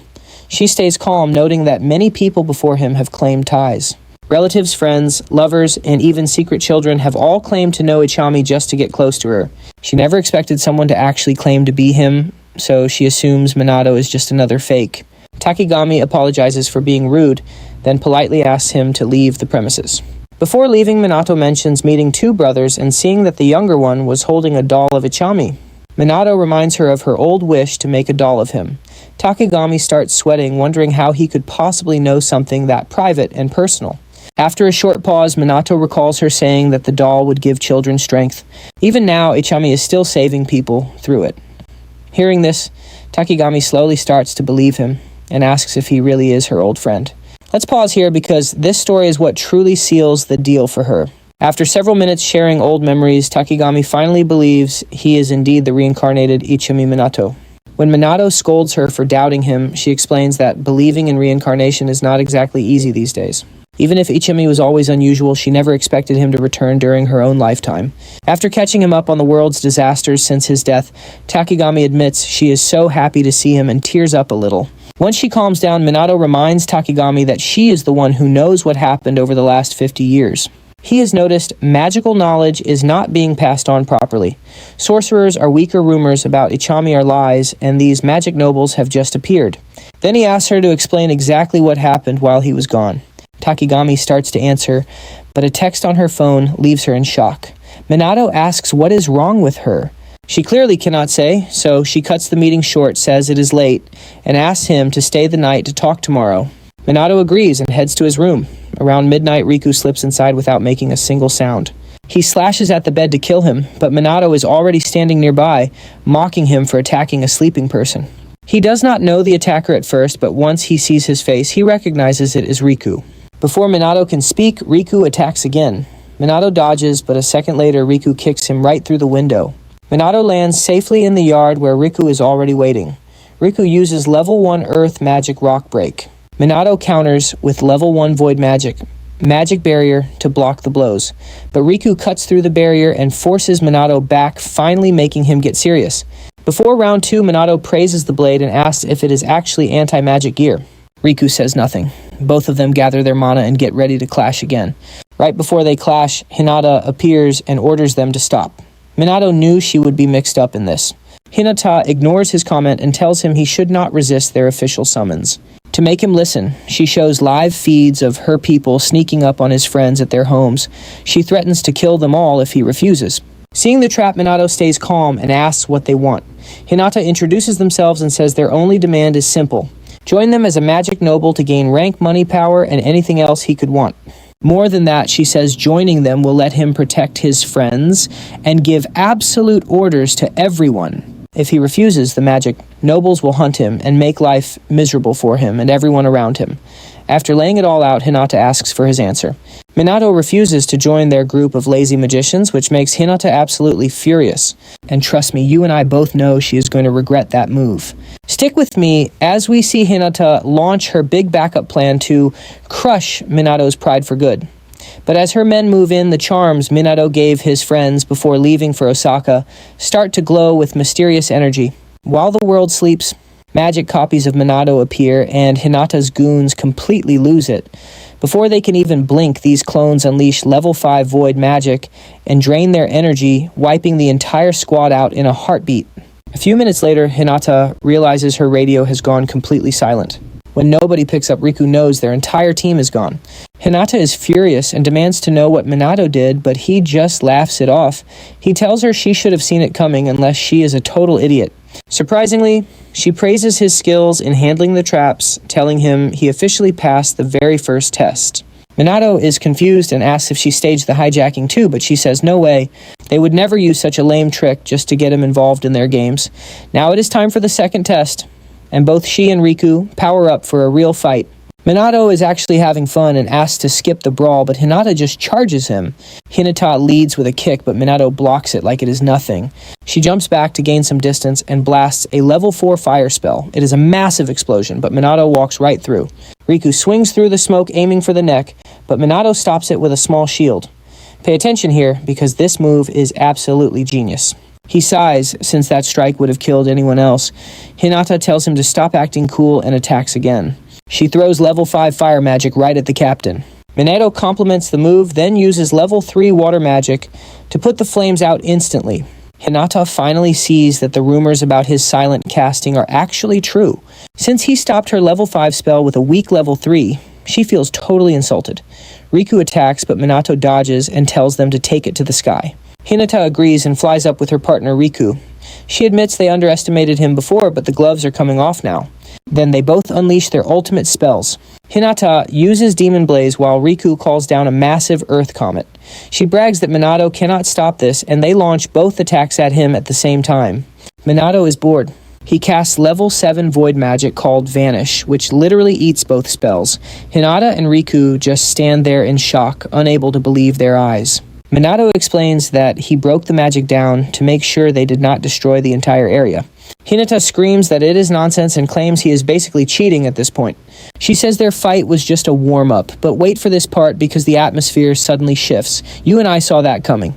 The sky turns blood red as the calamity finally reaches the city of Osaka. To Minato, this timing feels way too perfect to just be a simple coincidence. Inside, Takigami sees the red glow through her window. She watches for a second, then calmly closes the blinds while Hinata ignores the disaster. She still wants to crush Minato, but Riku stops her and reminds her of their actual mission. Hinata pulls herself together while Minato tells them the duel has to wait. He needs to stop the calamity first, so he flies toward the ruins of the Dotonbori district. Looking down, he compares it to Shibuya, and notes that monsters still spawn here even when the calamity is not fully active. With how dangerous it is, no sane person would ever be around. He senses monsters all over the city and realizes he cannot handle this whole mess alone. If they reach the civilians, people will die, so he needs backup fast. Right then, Riku and Hinata show up and offer to help. Minato asks if they finally gave up on trying to take his life. Riku says the fight was just a test, and since he passed, they are teammates. Minato agrees for now, even though he knows this truce is temporary. They move out together. Hinata is ready for action and jumps in while calling the whole thing a big show. Riku clears his side, while Minato rains down void bullets from above, waiting for the big boss to show up. While scanning the area, Minato spots an old man walking with a cane. Worried, he lands to help, but the old man does not say a word. Minato tries to lead him to safety, but the man pushes him away with a frown before finally saying he is fine. Something about him feels familiar. Trust me, you and I should watch this guy very closely. Alright, stick with me because we're about to see how a legendary hero handles a total disaster. Soon after, Osaka's defense teams rush in and block off all the exits to keep the chaos from spreading.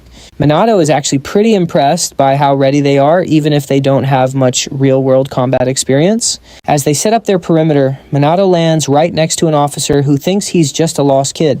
But once the guy realizes he's talking to the special magic team captain, he lets Minato help. Good thing too, because Minato fries a sneaking monster instantly. Then he tells everyone to keep their heads on a swivel and asks for a quick situation report. The officer explains that the perimeter is secure, and they're focused on getting every single civilian out of the danger zone. But they admit they can't stop the boss monster alone. Minato just tells them not to worry, he's got this. The soldiers are relieved, and Minato mentions his backup. It's Riku and Hinata, two magic nobles from high-ranking families. The soldiers are totally stunned. Are the magic nobles and the special magic team actually working together for once? Minato doesn't say a word, but he can see the hope returning to their faces as they trust them to fight. Now here is where things get heavy. Literally, a dark purple mist starts spreading, making everyone's bodies feel like lead. Through the thick fog, a massive figure starts to emerge. The officers recognize it instantly. It's the chief demon boss. One creature like this could level all of Osaka. Against a monster, this strong normal humans don't stand a single chance. But Minato, he just smirks and complains that the big guy took way too long to show up. Talk about confidence. Before he can even move, Hinata and Riku step in and claim the boss as their own, telling him to watch. Even though he wanted the action, Minato steps back and lets the nobles take on an enemy of this caliber. The stage is set, and the two prepare for a desperate fight. After some classic Hinata nonsense, they launch level 6 spells. Demon Blaze and Comet fire straight at the chief demon, but the monster just stands there like they're totally harmless. As the attacks close in, the chief demon casually cancels them out with a massive level 8 fire spell. It's called Supernova, and it blinds everyone. Nobody can believe a monster is capable of using magic this high level. Realizing the danger, Hinata and Riku prepare to strike again. But then the chief demon actually starts speaking to them. You saw that right, the monster talks. He's way smarter than the others. Hearing a demon talk like a human is terrifying. Minato knows the unknown is what people fear most in this world. Still, he keeps quiet and just watches the two nobles continue to make absolute fools of themselves out there. After their first fail, Hinata throws a tantrum and swears to burn the demon to ash with an even stronger spell. Riku is just as mad, coating his blade in level 8 gravity magic he calls the Dimensional Blade. Seeing them use original spells gets Minato interested. He hopes their teamwork might actually be enough to finish this thing. As they get ready to attack, the chief demon makes a comment about someone's incredible magic power. Hinata brags thinking he means them, but the demon was actually talking about Minato.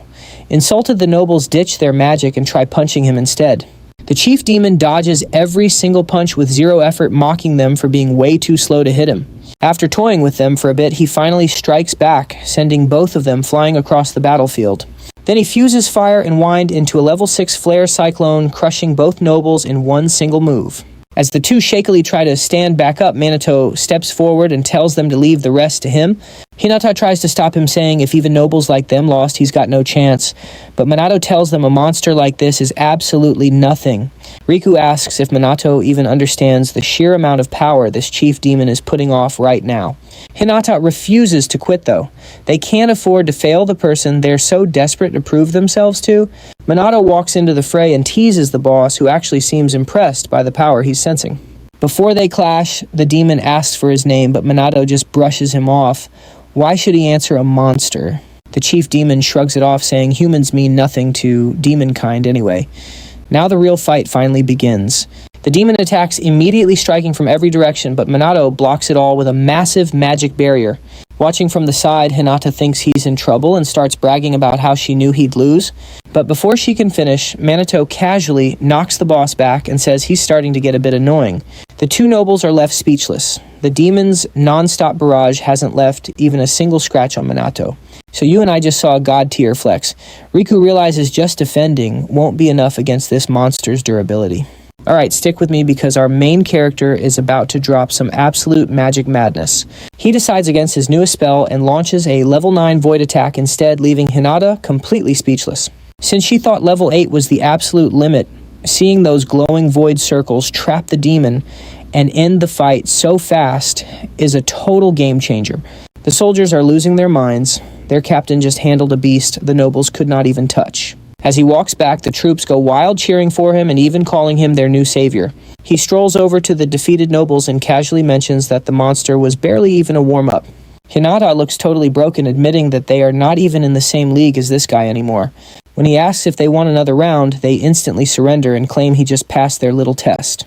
With the fight over, he wants real answers. Riku agrees, but says they need one more person to Kami. Now pay attention here because Takegami shows up and confirms she was the puppet master behind this whole setup. Turns out she could never really hide anything from him anyway. He demands to know why the world got weaker over the last 50 years and why she is teaming up with nobles. They head back to her place for a proper chat where he asks if she knew these nobles before his return. She admits she knew everything, including the planned attack, leaving our main character wondering why she even let it happen. Riku explains it was all just an ethics test, to see if he would use his massive powers for selfish reasons. He is not happy about his friends being dragged into this, but Riku swears they never intended to cause real harm. They were only meant to be a threat, but he still wants to know the point of it all. Riku claims his presence threatens the nobles and endangers Japan, but our hero points out this mess is their own fault. The association never tried to stop them, yet the nobles still treat everyone else like they are beneath them. Hinata starts throwing another temper tantrum, but Riku actually acts mature for once and tells her to pipe down. Despite the drama, Riku insists the world still needs the magic nobles to maintain some kind of order. Takami explains the real chaos started 50 years ago after Minato died, leading to the rise of the nobles, and a country suddenly flooded with a wave of illegal mages. There were so many criminals that the police were overwhelmed and the entire legal system just fell apart completely.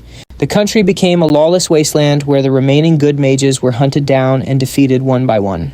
Let's pause for a second because the truth is that Japan literally collapsed just because Ichigami Minato was gone.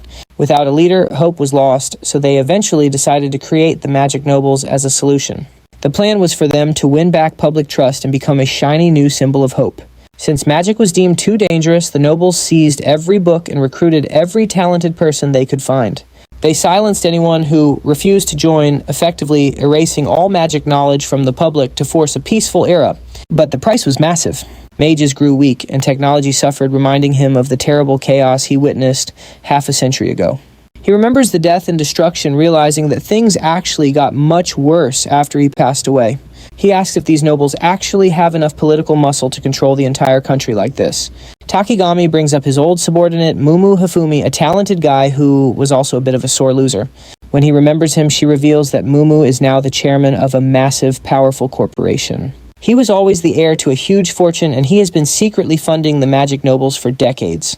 It all makes sense now, even though he never realized his old buddy was actually super rich. She laughs because he never cared about fame or money, only about the people and the art of magic. She notes that while Japanese mages were once elite, their skills have hit rock bottom in recent years. Hinata claims they are the reason for the peace, but he asks what she would do if a real disaster hit today. She goes silent, so Riku steps in, claiming they only get involved when the police cannot handle the situation.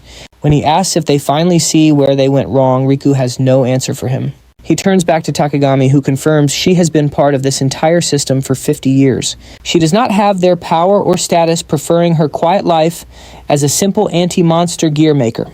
You and I can both tell she is still hiding something major, but for now the secret remains safe. Alright, stick with me because our hero is about to shake up the entire magical world hierarchy. Minato changes tactics and proposes a massive alliance between the magic nobles and SMT to handle the disasters better, but he makes it very clear that if they join up, he's definitely not taking orders from them. This is a total partnership, especially after their epic failure during the last disaster. Teaming up is the only smart move left. Hinata just scoffs, asking why he even needs help. Minato admits even he has limits, and if the nobles join SMT, he'll let the past go. Then he asks if anyone there actually has a problem with helping people.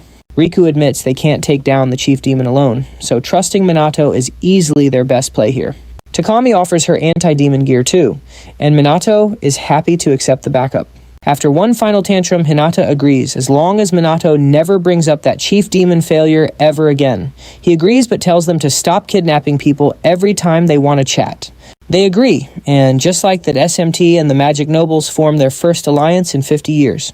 Minato feels like he's totally forgotten something, but since he can't put a finger on it, he moves on. Right about then, the other SMT members wake up to find suited guys beaten and tied up by their beds. They think they're just burglars at first, but they quickly realize this has to do with those mysterious bangles. By noon the next day, Minato arrives at the police academy where a huge crowd is already waiting for him. Now pay attention because he wasn't expecting this much attention, but the instructor tells the excited trainees to line up and act like professionals. He even apologizes for the total chaos. The instructor explains that these kids joined the force because they look up to Minato thanks to SMT saving the day during the disasters. Minato just sighs and gets to work. Later, he pulls a few students aside and tells them to prep level 1 spells before blasting those wooden targets. While training them, Minato notices some girls staring and realizes the news and social media have really turned him into a superstar. Still, if they want to get stronger, he's happy to help. So he decides to go hard. He cranks up the difficulty, making them run while sensing magic to build stamina and mana. After a few minutes, the trainees start complaining, asking what happens if they actually pass out. Minato tells them he can heal them with holy magic no matter what, so they need to stop whining and move. Monsters won't care if they're tired, so the students push themselves like their lives are on the line. After a week of this brutal training routine, the average power of the Osaka police force skyrockets. On the final day, Minato gives a goodbye speech praising them for surviving his hellish training and growing so much in just 1 week. He tells them to keep practicing after he leaves since they're now the protectors of Osaka. By the time he's finished, the trainees and their instructor are all in tears. You and I can see the results. Osaka's magic levels now rival the best officers in Tokyo, all thanks to Minato. After leaving the academy, Minato is actually dreading the trip back to Tokyo. He's sure another press conference headache is waiting. On the way, the news covers the brand new alliance between SMT and the noble families to fight off the incoming monsters. As people across the country react, reports suggest that major companies might start backing SMT. Anyone worried about police powers told that SMT isn't even part of the official Tokyo police force. As the news spreads, everyone in Japan starts to realize just how much influence SMT really has. Reporters also point out that the Mizuhara family still hasn't appeared, which is super weird, since they usually work together. That sparks rumors they're backing out, just as Japan finally starts uniting against the threat of the disasters. After landing, Minato asks the girls if they can reach their father. Yuika says she's tried, but since they've been disowned, he probably won't pick up. Still, Minato is worried that the head of the family hasn't officially supported their new alliance yet. Ruka thought for sure he would step in once the other two noble families joined up. Since the silence is so suspicious, Minato decides to check on him later. Seeing him lost in thought, the girls snap him out of it by praising his work in Osaka. So sweet. Realizing he's in for some lighthearted trouble, Minato joins in. Nearby, Shiru notices Chrono didn't show up while Minato was gone. He's getting suspicious, thinking that if Minato really leads the Shadowbringers and Chrono is an illegal mage, he'll have to arrest him. Shiru desperately hopes he's wrong, though, because he believes Minato is the one to save the world. Later that night, while grumbling about his busy teammates, Minato is suddenly stopped by two of the family attendants. And trust me, you and I are going to want to see what happens next. Alright, you and I are jumping right back into the drama with Toshiru losing it over his daughters living with Minato. Minato tries to explain they're just friends, but the dad isn't buying it. He demands a promise that Minato won't touch them, leaving our hero wondering if this whole meeting was just about girl trouble. Turns out underneath that scary exterior, Toshiru really is just a protective father. Sudden mood shift, Toshiru drags him outside for an epic aerial duel. Toshiru opens up with a level 6 water spell, Geyser Wave, right at him. Minato counters with level 7 Fire Demons. Blaze completely steamrolling the water attack and earning a rare compliment. Impressed by his power, the dad finally trusts Minato to protect his girls. But while things settle there, the boss over at BR is throwing a total tantrum. He is officially done playing nice now. Now here is the twist. Pay attention as Toshiru suddenly promises to wipe out Chrono to prove his loyalty to the boss. We finally see the boss's face, the former magic noble Kuroi. BR is officially declaring a full war against the Shadowbringers while the Black Mage waits for him. Back at school, the SMT crew is getting more attention than a pop star. Minato is exhausted while poor Yuka is dealing with a mix of obsessed fans and nasty haters. Three mean girls decide they have finally had enough of Yuka's spotlight. They wait for her to head to the bathroom and then pounce. Yuka's just trying to have a quiet moment when the trouble starts. They corner her, calling her annoying and questioning why she is even in the elite squad. One girl claims it was all special treatment because of her family name. Then another one suggests she basically seduced her way into the group. Uka finally snaps, defending the years of hard work she put in to join SMT. The leader pushes harder, but Minato shows up just before things get physical. The girls instantly flip the script, lying about just discussing school rules. The leader even dares to accuse Minato of playing favorites. Minato ignores them, seeing how much Uka is hurting. When they beg to join SMT, Minato decides to play along. He hides his anger and tells them to join the entrance course. The girls are thrilled, having no idea they just signed up for hell. The veteran members are clearly not impressed by these three new recruits. Uka is worried he might actually let them in, but she pushes it aside to focus on the training. Ryuji and Ruka are smelling something fishy with these girls. You saw that too, right? Minato tells the team not to overthink it while he prepares a lesson for them. Training starts and the redhead is already about to pass out. It is the same nightmare routine he gave the police. After 4 laps, they start the magic push-ups. Next, non-stop spellcasting until they are totally drained. They try to sneak away, but Minato calls them back for the real workout. The girls start screaming harassment. They claim he is being mean on purpose. Minato points to the others who never gave up. He reminds them that SMT fights monsters to protect lives with everything they have. He defends Eureka, telling them that even if they think she lacks natural talent, she works nonstop to get better, so their insults are just plain stupid. He knows she is innocent. He stares the leader down and declares that Yuka is someone very important to him. You and I just saw why you never mess with his friends. Now the bullies are on the floor begging for mercy. Stick with me, these cowards are already running for their lives. Watching them flee, Minato sighs at how pathetic they are. Ryuji is still confused, but Minato tells him not to worry. Walking home after training Yuika thanks Minato for stepping in. Turns out she heard every single word he said. He plays it cool, saying he just shut down their petty jealousy. Plus, they will probably go spread the rumors themselves anyway. He tells her not to worry. Yuika just laughs and softly repeats his words back to him. Feeling shy, she admits he is special to her too.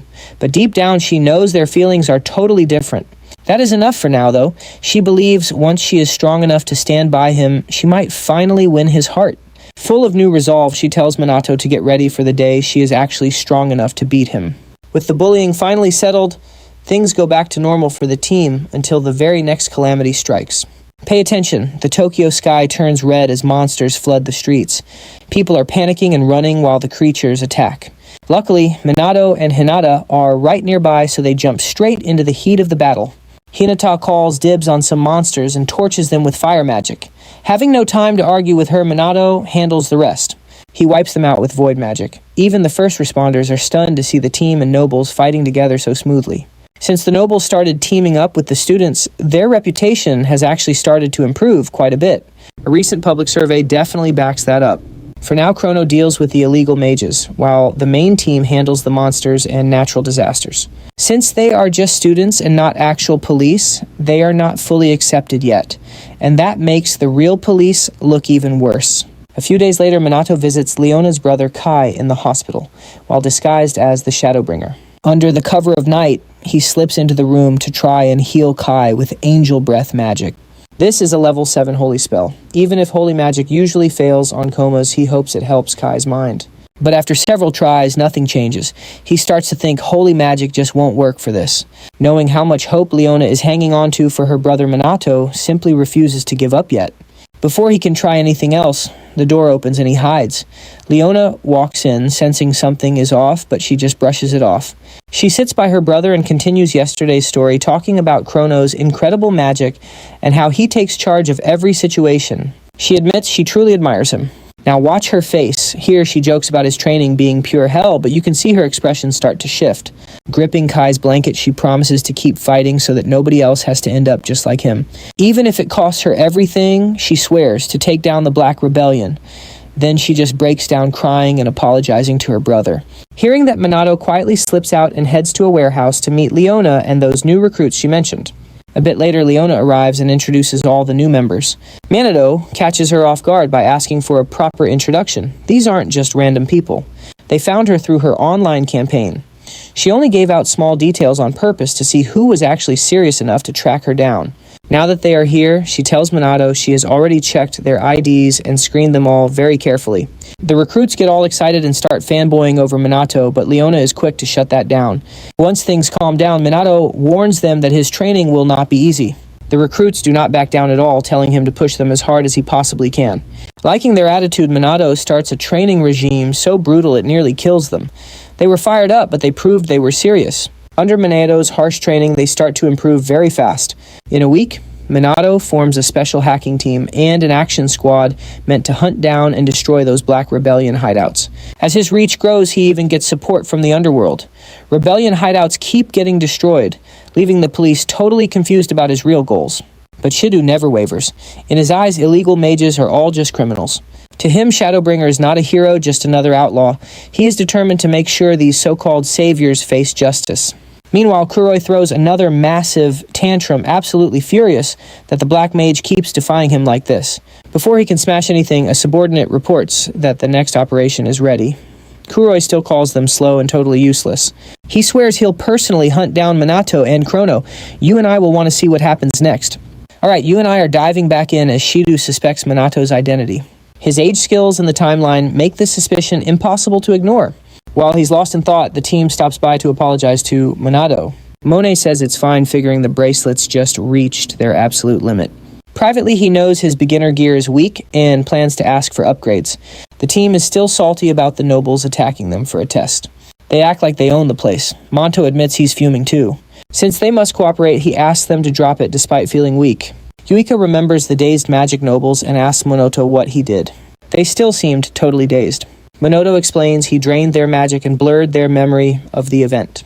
Minato suggests walking home, but his friends ditch him with every excuse possible. Since he's been left behind, Shido offers a ride and Minato accepts. Now, pay attention, Shido brings up Shadowbringer's fame and his duty as a cop.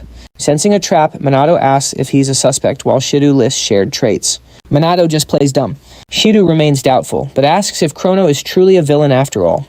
Shido heard Chrono is good, so Minato asks why he hates him. Shido says he's still a criminal and begins sharing his tragic past. His father was an amazing police officer with strong justice. He believed even criminals had consciences and deserved respect to face mistakes. Shido wanted to be a cop too, but his father was killed. He was unarmed when a criminal attacked him with deadly magic. Having no magic himself, he stood no chance against the murderer. The killer was scared of an unarmed man, which makes Shido snap. He snaps that victims should be the ones feeling fear. He will never forgive criminals even if they save a few people. Otherwise, what is left for honest people to believe? Minato realizes how deeply this belief is rooted in his heart. Shido drops Minato off. The next morning, our captain is surprisingly late. He comes sprinting from class, grumbling about long-winded teachers while shady men watch him from the shadows. Watch. A new screen hijacks every single display in Japan. Everyone recognizes the face. It's the noble Kuroi. He calls out Chrono and the team, promising a very special gift. He snaps his fingers. Boom. A building explodes. Minato shields the crowd instantly. The team finds their data scrambled. Neither the police nor the team can react fast enough. Kuroi makes his final demand. Chrono must arrive alone at the target or every bomb goes off. Minato surveys the damage and decides it's finally time to move. Once night falls, he suits up as Shadowbringer and heads to the warehouse. Leona asks if he is sure, and Minato gives her a nod. So you and I will have to see if he survives. Alright, you and I are about to dive into this wild warehouse showdown where the lights reveal dozens of illegal mages. Koi greets him with a smug grin, boasting that every high-level mage in the room is just waiting to see him die. Chrono Minato calmly asks if taking them all down will finally end BR, but Kuroi just laughs at his insane confidence. One mage calls Chrono a fool for being alone. Kuroi grabs the man's throat and snaps that underestimating this guy is exactly why everyone else keeps losing to him. Now that Chrono is finally here, Kuroi promises to stop holding back and kill him without making a single mistake. Chrono gets ready, but Kuroi warns that if he fights back, bombs hidden across the entire city will immediately detonate. Knowing he's serious, Chrono stands perfectly still while Kuroi orders his men to launch an all-out attack on him. Kuroi thinks it's a barrier and keeps firing, but Chrono explains that level 3 magic simply cannot touch him anymore. Kuroi loses his cool and yells at his men for being worthless. Chrono calls them all trash, but Kuroi snarls that this very same trash is going to tear him to pieces. He admits Chrono is usually out of his league, but says things change since he has these brand new anti-magic guns. Now pay attention. Kuroi fires a shot that actually grazes Chrono's cheek and leaves him genuinely hurt. Kuroi starts laughing like a maniac, explaining that his special guns are loaded with bullets that literally break magic apart. He fires 3 more rounds and every single one manages to graze Chrono. Kuroi admits his aim is rusty, but he's shocked when Chrono heals on instinct, wondering if it's some kind of holy magic. Chrono corrects him. It's natural magic that heals him automatically, though Kuroi insists that doesn't change his fate. He fires again while taunting him, but even as the bullets graze his skin, Chrono's body just keeps healing instantly. Kuroi gets a bad feeling because none of his shots are landing cleanly anymore. He wonders if Chrono is dodging, but quickly rejects that as impossible. While Kuroi is distracted, Chrono checks on his friend's secret mission, making the villain snap at him for talking mid-fight. Chrono finally unleashes a level 5 wind spell, Grand Typhoon. The storm blows away the mages and rips the roof right off the warehouse, leaving the entire place in ruins. Kuroi tries to blow up the city, but Chrono reveals his allies already disarmed every single bomb. You and I both know what happens next. Chrono is ready for some serious payback, but the SMT team suddenly rushes in to stop the whole fight. Yuika reports every bomb has been disarmed, while Ruka tells the BR mages it is time to give up. Keeping his identity secret, Chrono quietly wonders if the SMT had been waiting nearby to jump in so fast. The SMT recognizes Chrono as the Shadowbringer leader, feeling the massive pressure of his powerful magic. Sonata wants to help her friend, while Chrono smugly asks Kuroi if he still has the guts to keep fighting. Just then, Toshio appears out of nowhere to help the villains. The girls are horrified to see their own father siding with a criminal and demand an explanation. Kuroi simply says they are comrades. Yuika and her sister keep begging for answers, but Toshio coldly tells them he doesn't owe them anything. Stunned, the girls can only stare at him in silence. Shido orders them to capture Chrono, but he argues they should work together against the villains, especially since Monado isn't here to help them. Shido reluctantly agrees to a truce right as Kuroi tosses special grenades at the group. Chrono yells for them to dodge these strange grenades. Chrono is shocked to see anti-magic gear beyond just guns, as Kuroi opens his coat to reveal even more weapons. While Chrono handles the mages, the sisters struggle with the reality of fighting their father. Toshio fires a level 3 water spell called Azure Splash, which easily overpowers Ruka's weak defensive magic. His attack breaks through and the girls brace themselves. Suddenly, Ryuji steps in with a level 3 rock wall spell to save them from the blast. They thank him, and Toshio admits they work well together now, but warns that his own power still rivals Monado's. Yuika refuses to quit, joining Ruka to fire a level 7 water spell called Geyser Wave. So what do you and I take from this? Toshio crushes them with a level 8 wave, proving they are still way behind him. Alright, you and I are watching the sisters fall while Kuroi mocks them for being easy. Kuroi mocks the Shadowbringer for being weak against anti-magic weapons, jeering that Chrono has clearly never faced guns before. With Toshiharu backing him up, he says Chrono is doomed and even dares him to beg for his life. Chrono just stays cool, which totally rattles Kuroi, who starts screaming at him to stop acting so confident. He opens fire again, but this time Chrono dodges every single round. Kuroi thinks it is just luck, but his eyes say otherwise. Meanwhile, Toshiharu flexes his level 8 water spell, again smugly asking everyone what they think of it.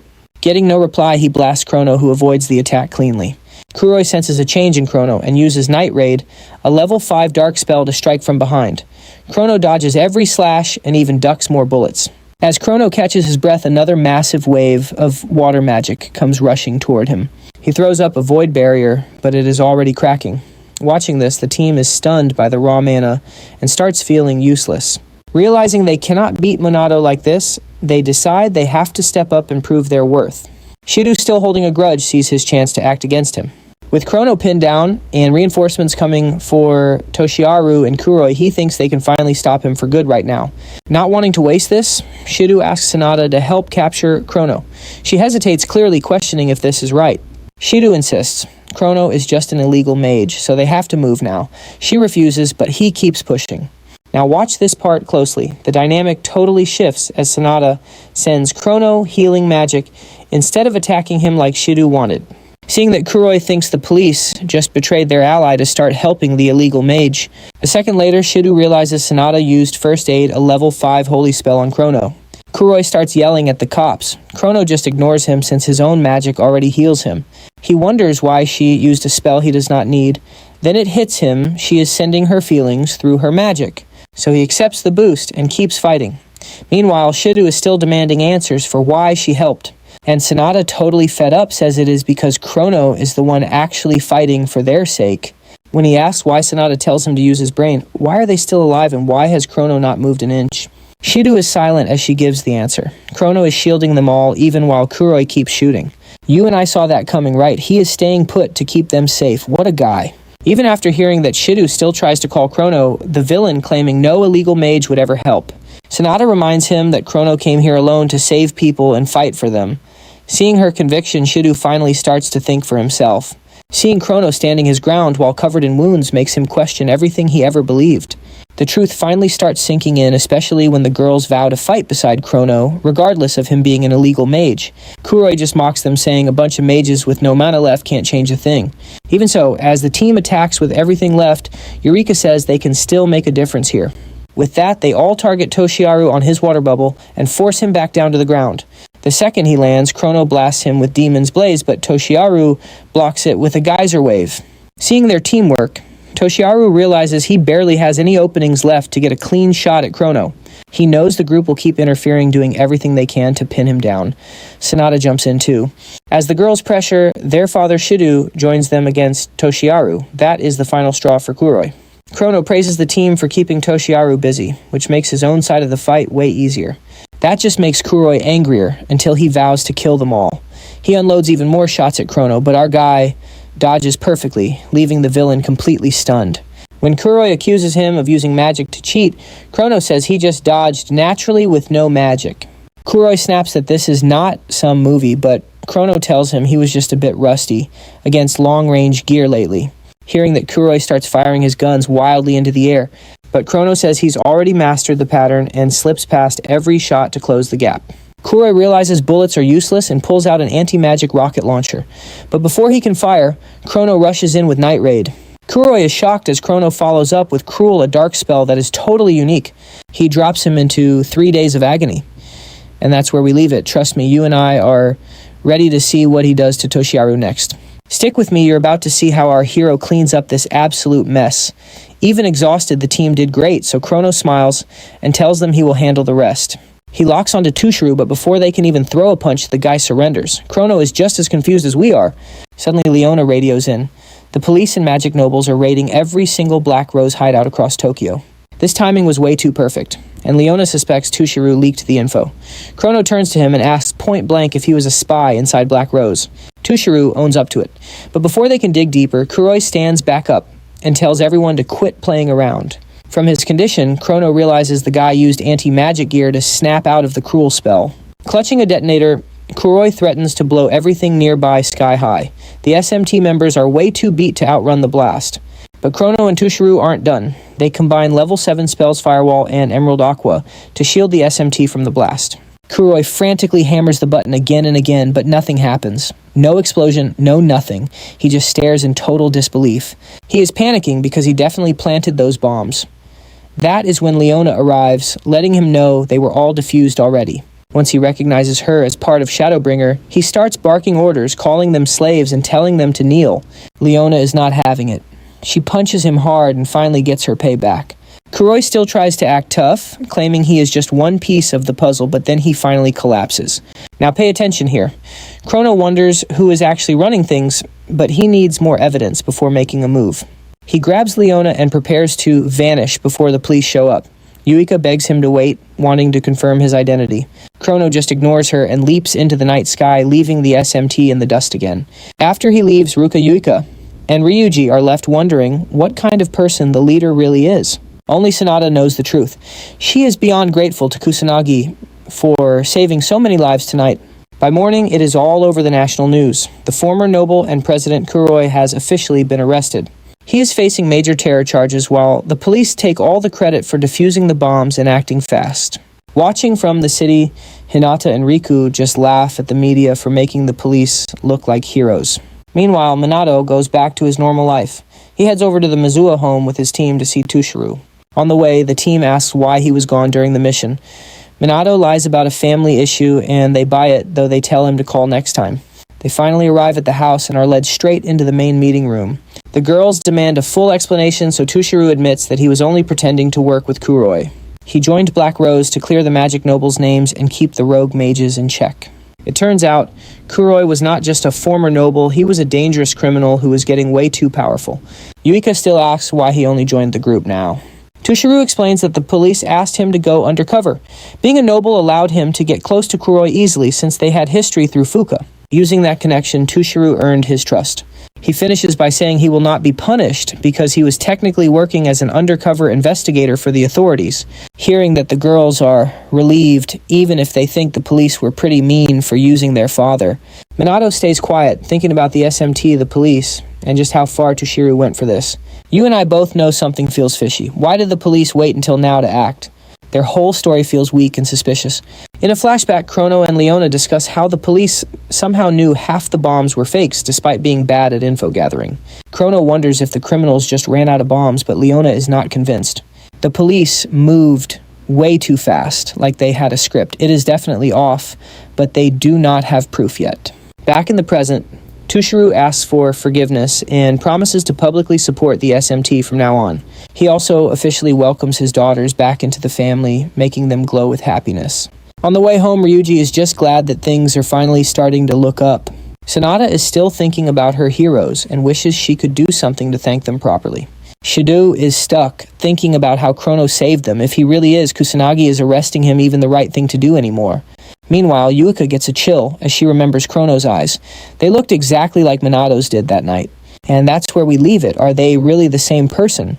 Alright, you and I are about to dive back into the double life of Minato as things get messy. Tonight, as Chrono, he is healing Kai with holy magic. With still no response, Chrono tells Kai to wake up, reminding him that his older sister is waiting for him. Just then, Leona walks in, forcing Chrono to make a quick exit and hide right outside the window. Leona softly tells her little brother that she and Chrono won, so he never has to worry about those villains again. A second later, Kai finally whispers her name and Leona immediately tells him that she is right there for him. Finally awake, Kai welcomes his sister back and says he did his best to stay strong while she was gone. Leona hugs him, crying with relief. Seeing that Chrono smiles, knowing his job here is finished, and quietly flies off into the night sky. The next day at lunch, Ryuji asks Minato and the girls to help him watch his younger siblings tomorrow. When they ask why, he explains he has a work shift that will keep him out late into the night. Usually he handles both his SMT work and his job while his mom is out, but neither can do it this time. Ryuji asks for help. Minato agrees instantly, saying he likes kids anyway, and Ryuji starts thanking him over and over again. Uka apologizes because she is busy moving. Ryuji asks if she is going back to her father's house, but she says they are moving somewhere even bigger. Then Yuika mimics her father, saying they should stay independent and see the world as long as Minato stays with them. Ryuji comments on the situation, and Uka admits her dad is at least kind enough to pay for it all. Minato thinks that if their father wants them to be independent, then having the sisters live together makes a lot of sense. Now pay attention, because he knows why the father wants him to stay near them now more than ever. Ryuji then makes a joke about Minato and Ruka helping Yuika move to her new place. But he quickly decides they would just be overbearing and clueless, so Yuika is better off alone. He asks if Ruka can help Minato out. She stammers for a second, then says she will help watch the kids. Ryuji thanks them and promises to pay them back. The next day, Minato and Ruka take the three siblings to the amusement park since they haven't gone in forever. The kids excitedly shout that they want to ride the merry-go-round, the big roller coaster, and even the Ferris wheel. Minato laughs and promises they will do them all. But as they head out, he notices Ruka hanging back and tells her to join in. But her face looks so stiff that the kids start getting nervous, so Minato asks her why she is not smiling. Not wanting to ruin the fun, Ruka apologizes and forces a very awkward smile, asking if that helps at all. It only makes her look scarier. Before the kids start crying, Minato calms them down and lets the sad Ruka be. After that, the five of them hit every ride in the park before finally deciding to call it a day. While watching the happy kids, Minato notices Ruka still seems a bit down and decides he needs to speak with her. When the kids head to the bathroom, Minato warns them to be careful, finally leaving him and Ruka alone together. After talking about how excited the kids are, Ruka tells Minato he is amazing and even children look up to him. Minato brushes it off, but Ruka admits she is just bad with kids. She does not hate them, she just lacks social skills. Minato understands her struggle, and Ruka apologizes for always acting so cold toward everyone around her. Then she remembers saying she would never surpass her sister, and now she feels worse than her in every way. She just cannot compare to Yuka. Even in magic, the one thing she was actually proud of, she feels like she is starting to fall behind. Okay, I know what you are thinking. Ruka is being way too hard on herself. She calls herself a clumsy woman and tells Minato to forget it. Just then, she notices the kids are finally coming back from the bathroom to rejoin them. As they move through the crowd, the oldest boy bumps into some bullies who have been picking on kids and threatening to record them. Minato is ready to step in, but Ruka moves first to shield the children, so he stays back and watches her. The boy bursts into tears, and she is relieved he is okay. Then the bullies demand an apology from the child. But Ruka refuses, saying the kid did nothing wrong, and that the bully should be the one saying sorry instead. Like an idiot, the bully swings at Ruka, but Minato catches his fist and calls him trash for causing trouble. He warns him not to ruin a public place just for fun. As the bully begs, Minato lets go and grumbles about troublemakers being absolutely everywhere. Once those punks run away, he makes sure that everyone is safe and unhurt. After seeing Ruka protect them, the three kids cling to her, crying and thanking her for saving them from the bullies. Ruka freezes up. But after a look from Minato, she finally hugs them back and tells them that everything is going to be okay for the rest of the day. And that is where we leave it. Ryuji thanks them, and you and I saw Ruka finally make some new friends. Instead of a fight, he finds all five of them snoozing together like one big happy family. Stick with me because while Minato and the Shadowbringers keep stealing the spotlight, the police are looking worse by the day. Even though the cops got some credit for handling the explosion, the special magic team's success just highlighted their failures. During one meeting, officials in the Tokyo Police Department argue they can't let these vigilantes keep running wild and trashing their reputation. Fed up, the general superintendent finally orders his men to arrest the Shadowbringers and bring them in. Meanwhile, over at the Kaichi Dojo, Minato and Riku are testing their skills with wooden swords. For 10 whole minutes, they fight in total silence, focused on every strike, thrust, and dodge with lethal precision. Eventually, Riku calls it a draw once they both reach killing positions, admitting that Minato's swordsmanship is truly top tier. He's shocked Minato can actually keep up with a pro like himself. Minato humbly claims he's still not on Riku's level, which only makes the assistant manager more impressed with him. Once they pack up, the mood shifts as Riku starts venting about how incredibly annoying and dull life is. Minato wonders why he's so grumpy, and Riku explains that he only feels alive when holding a blade. The second the sword is gone, he feels useless, saying he'd rather just turn into a plant and die.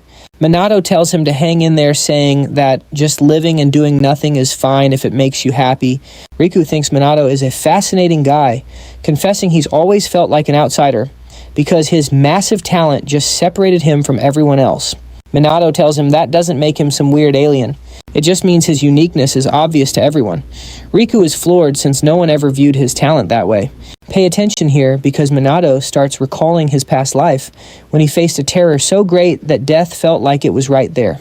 He explains that he fought back and finally awakened his power, though Riku just assumes he's talking about that traffic accident from before. In his head, Minato remembers teaching himself magic by copying a monster's spells until they were his own as the sole survivor. He tells Minato he still carries the weight of failing to save people and being treated like a freak. Now he uses his strength to help, asking Riku if there's anything he wants to protect. Riku realizes there actually is. Minato smiles, telling him to use his gifts for that, since that inner power is already part of him. Riku gratefully accepts. Then they shake hands and agree to keep working as a team. Walking away, Minato decides that for a noble magic heir, Riku is actually a pretty decent guy, despite his quirky personality. He feels Riku is way better than the other nasty fake nobles he's had to deal with. Still totally distracted, Minato accidentally bumps into someone on the street and realizes it's that loud-mouthed brat Hinata herself. Hinata recognizes him too, and immediately starts demanding an explanation without even letting him speak. She snaps that she already ran into some annoying guy earlier and is still in a foul mood. Minato asks why she's not in her flashy hero outfit, and Hinata explains she obviously doesn't wear that every day. It's specialized anti-demon gear for her official job. Minato realizes that, yeah, she really is dedicated to this kind of work. People are starting to stare, so Hinata rudely tells Minato to follow her somewhere they can have some privacy. Too exhausted to argue with her, Minato just follows. They find a quiet table at a cafe, hoping they won't stand out. Trust me, it fails. People are already gossiping, wondering if they're on a date. After a few of Hinata's death glares, everyone suddenly finds something else to look at. Minato stays cool, thinking of Hinata as a rabid dog and deciding it's best not to poke the beast. Once it's quiet, Hinata asks about his meeting with Riku. Thinking she's jealous, Minato apologizes for not inviting her along. That just makes her snap, insisting she couldn't care less about being left out of their little meeting. Inside, she tells herself they're just co-workers, but she can't help looking jealously at a nearby family celebrating their kid's birthday. Minato says that's fine as long as they can still get the job done together. Annoyed by his calm attitude, Hinata asks how he actually got so strong, calling his traffic accident story total nonsense because nobody gains that much power from a car crash. She knows his magic power is off the charts, and training just doesn't work like that in their world. Minato silently notes that he's actually holding his power back way more than he used to. And let's leave it here. She's demanding the truth, and I've got a feeling he can't hide it much longer. Stick with me while he hides his secret. Telling a modern girl he is a legendary reincarnation makes zero sense and would not help anyway, so he just tells her she needs to train normally to improve. Frustrated, Hinata sighs and says Minato is impossible to read, before finally sitting back down. The waitress arrives with their order and sets down a massive berry parfait after apologizing for the wait. Minato is stunned by how huge the dessert is, but Hinata just beams with excitement. She acts like the waitress brought the wrong order, though. Minato watches in total confusion as she devours the sweets like her life depends on every single bite. After finishing the whole thing, Hinata takes a breath and admits she has always wanted to try this cafe. She felt awkward coming alone, so this worked out. Minato finally realizes just how much she truly loves sweets. But then he checks her magic flow and sees it is actually spilling out. The second Hinata realizes she relaxed too much, she ends the meeting and rushes out without another word. Once she is gone, Minato realizes he caught a glimpse of her hidden magic power. It is clearly much stronger than their last fight. There is no way normal training raised her power that much in so little time. Now watch closely as Shiru starts to suspect that Minato and the mysterious Chrono might actually be the same person while at work. Every time Chrono shows up, Minato is missing. It is getting really hard to believe it is a coincidence. Meanwhile, the police investigation is growing, and Shiru knows it is only a matter of time before Chrono is caught. Troubled, he looks at a family photo and hopes his father's spirit can guide him now. Later that night, Leona meets Chrono on a rooftop to report the police are moving against them. Raids are happening everywhere, and some of their members have already been captured for questioning. Chrono realizes the special team is hunting them now. He considers revealing his identity to Leona, but ultimately decides against it for her safety. If she gets caught, knowing the truth would only make things harder for her. He trusts her completely, but telling her now gives them no real advantage. He can still hint at police info without saying everything, so now is not the time to reveal the truth. Leona says they need a plan. Chrono tells her not to worry and to leave everything to him. He already has a plan. The next day, Minato visits Takigami at her home and asks for help, and she quickly agrees to help. A few days later, the police chief asks for a major update on the Shadowbringers case. When he hears Chrono still hasn't been found, he loses his cool and demands immediate answers. An officer says they are questioning the captured members, but they don't know anything. When the boss asks why they haven't broken them yet, the officer explains the low-level members really are clueless. Angry, the boss allows force, if needed, to capture Chrono, saying the entire police force's pride is on the line. The officers rush into action. Meanwhile, Shiru gathers the team and tells them the higher-ups have ordered them to find Chrono and his allies. Since nobody knows where he is, his info is public, to make capturing him much easier for everyone to handle. With the police's image hurting, Shiru orders the team to hunt Chrono while still handling monster calamities. Some of the members aren't happy. They are already overloaded with monsters and calamities, and the bosses in charge are clearly out of touch with reality. You and I can see the police are getting desperate, which means escaping them is about to get much tougher for him. Ending the meeting, Shiru reminds everyone to put monsters first while continuing the hunt for the Shadowbringer group. Afterwards, Sanada asks if they're really doing this. Shiru says they have no choice but to obey. Ryuji complains that most of the work falls on him, and the Mizuo sisters add their own complaints. Shiru gets it, but the bosses are panicking because the Shadowbringers have gained way too much influence and support. Thinking about the support for illegal mages, Shiru turns to Minato and bluntly tells him to stop pretending now. Offended, Minato asks what he means. Shiru directly accuses him of being Chrono and tells him to surrender. The whole room is stunned, and the girls jump in to defend him, saying there is no way he is Chrono. Seeing how fast they protect him, Shiru starts suspecting Yuka, and Sanada are working with Chrono too. When they protest, he doesn't budge. Shiru says Chrono may have saved lives, but he still needs to turn himself in now for a lighter sentence. Better than being hunted by the police. He points to the timing of their appearances, their similar builds, and how Minato is always missing when Chrono shows up. Is that really all just a coincidence?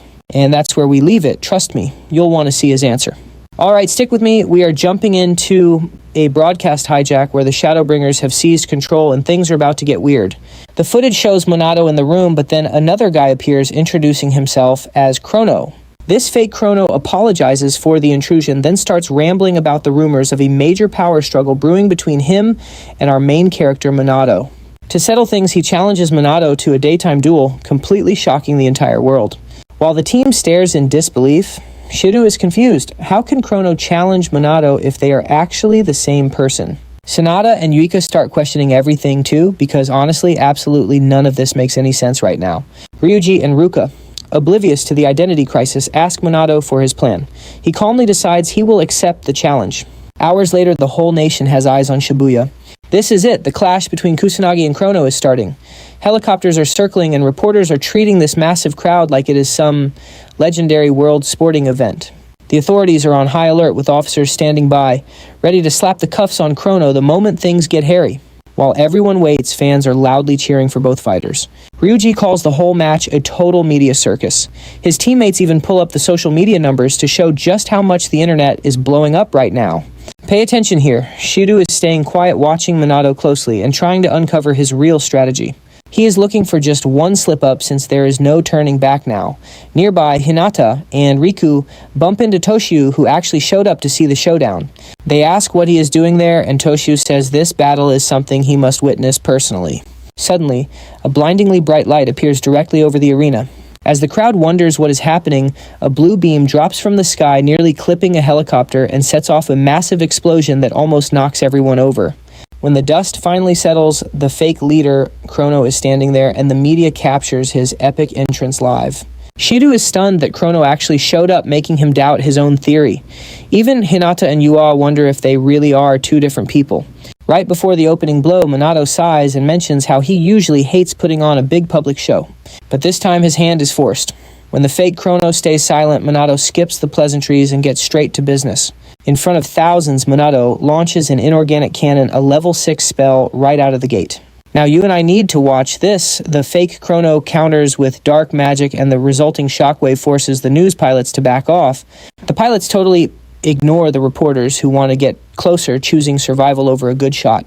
As the initial spells fade, both fighters charge in and slam their fists together, officially starting the real match. They start trading heavy blows in close combat with neither side giving an inch, before backing off to use magic again. This time the fake Chrono unleashes a level 9 lightning spell, a penetrating thunderbolt aimed directly at Minato. Minato walks away unscathed, but complains that Chrono is playing rough, and even managed to ruin his outfit. Without saying a single word, the fake Chrono follows up with a level 7 earth spell, trying to crush Minato. To stop the massive comet, Minato summons a level 9 neo-magic shield. With help from a magic fairy, he places it in front of him, and it shatters the comet. Once the danger passes, Minato looks over at the little magic fairy who helped him generate that shield. Seeing Minato receive help from a mysterious fairy is apparently so emotional that the crowd literally bursts into tears. Some punks even shout that they are done with the magic nobles because Chrono and Minato are clearly in a league of their own. Meanwhile, some of Minato's girlfriends actually faint from the sheer pressure and aura he is giving off. Hinata, annoyed, as always tells the guys that null magic users, or clueless idiots as she calls them, love showing off. Riku reminds her that both fighters are using level 9 magic. Hinata adds that their mana reserves and spell knowledge are totally abnormal. Even while tossing around top-tier magic, they still have plenty left in the tank, which is insane. Toshiru notes that Minato stands out because his continuous magic flows like it has its own will. Hinata explains that very few mages can even use continuous magic, not to mention automatic magic too.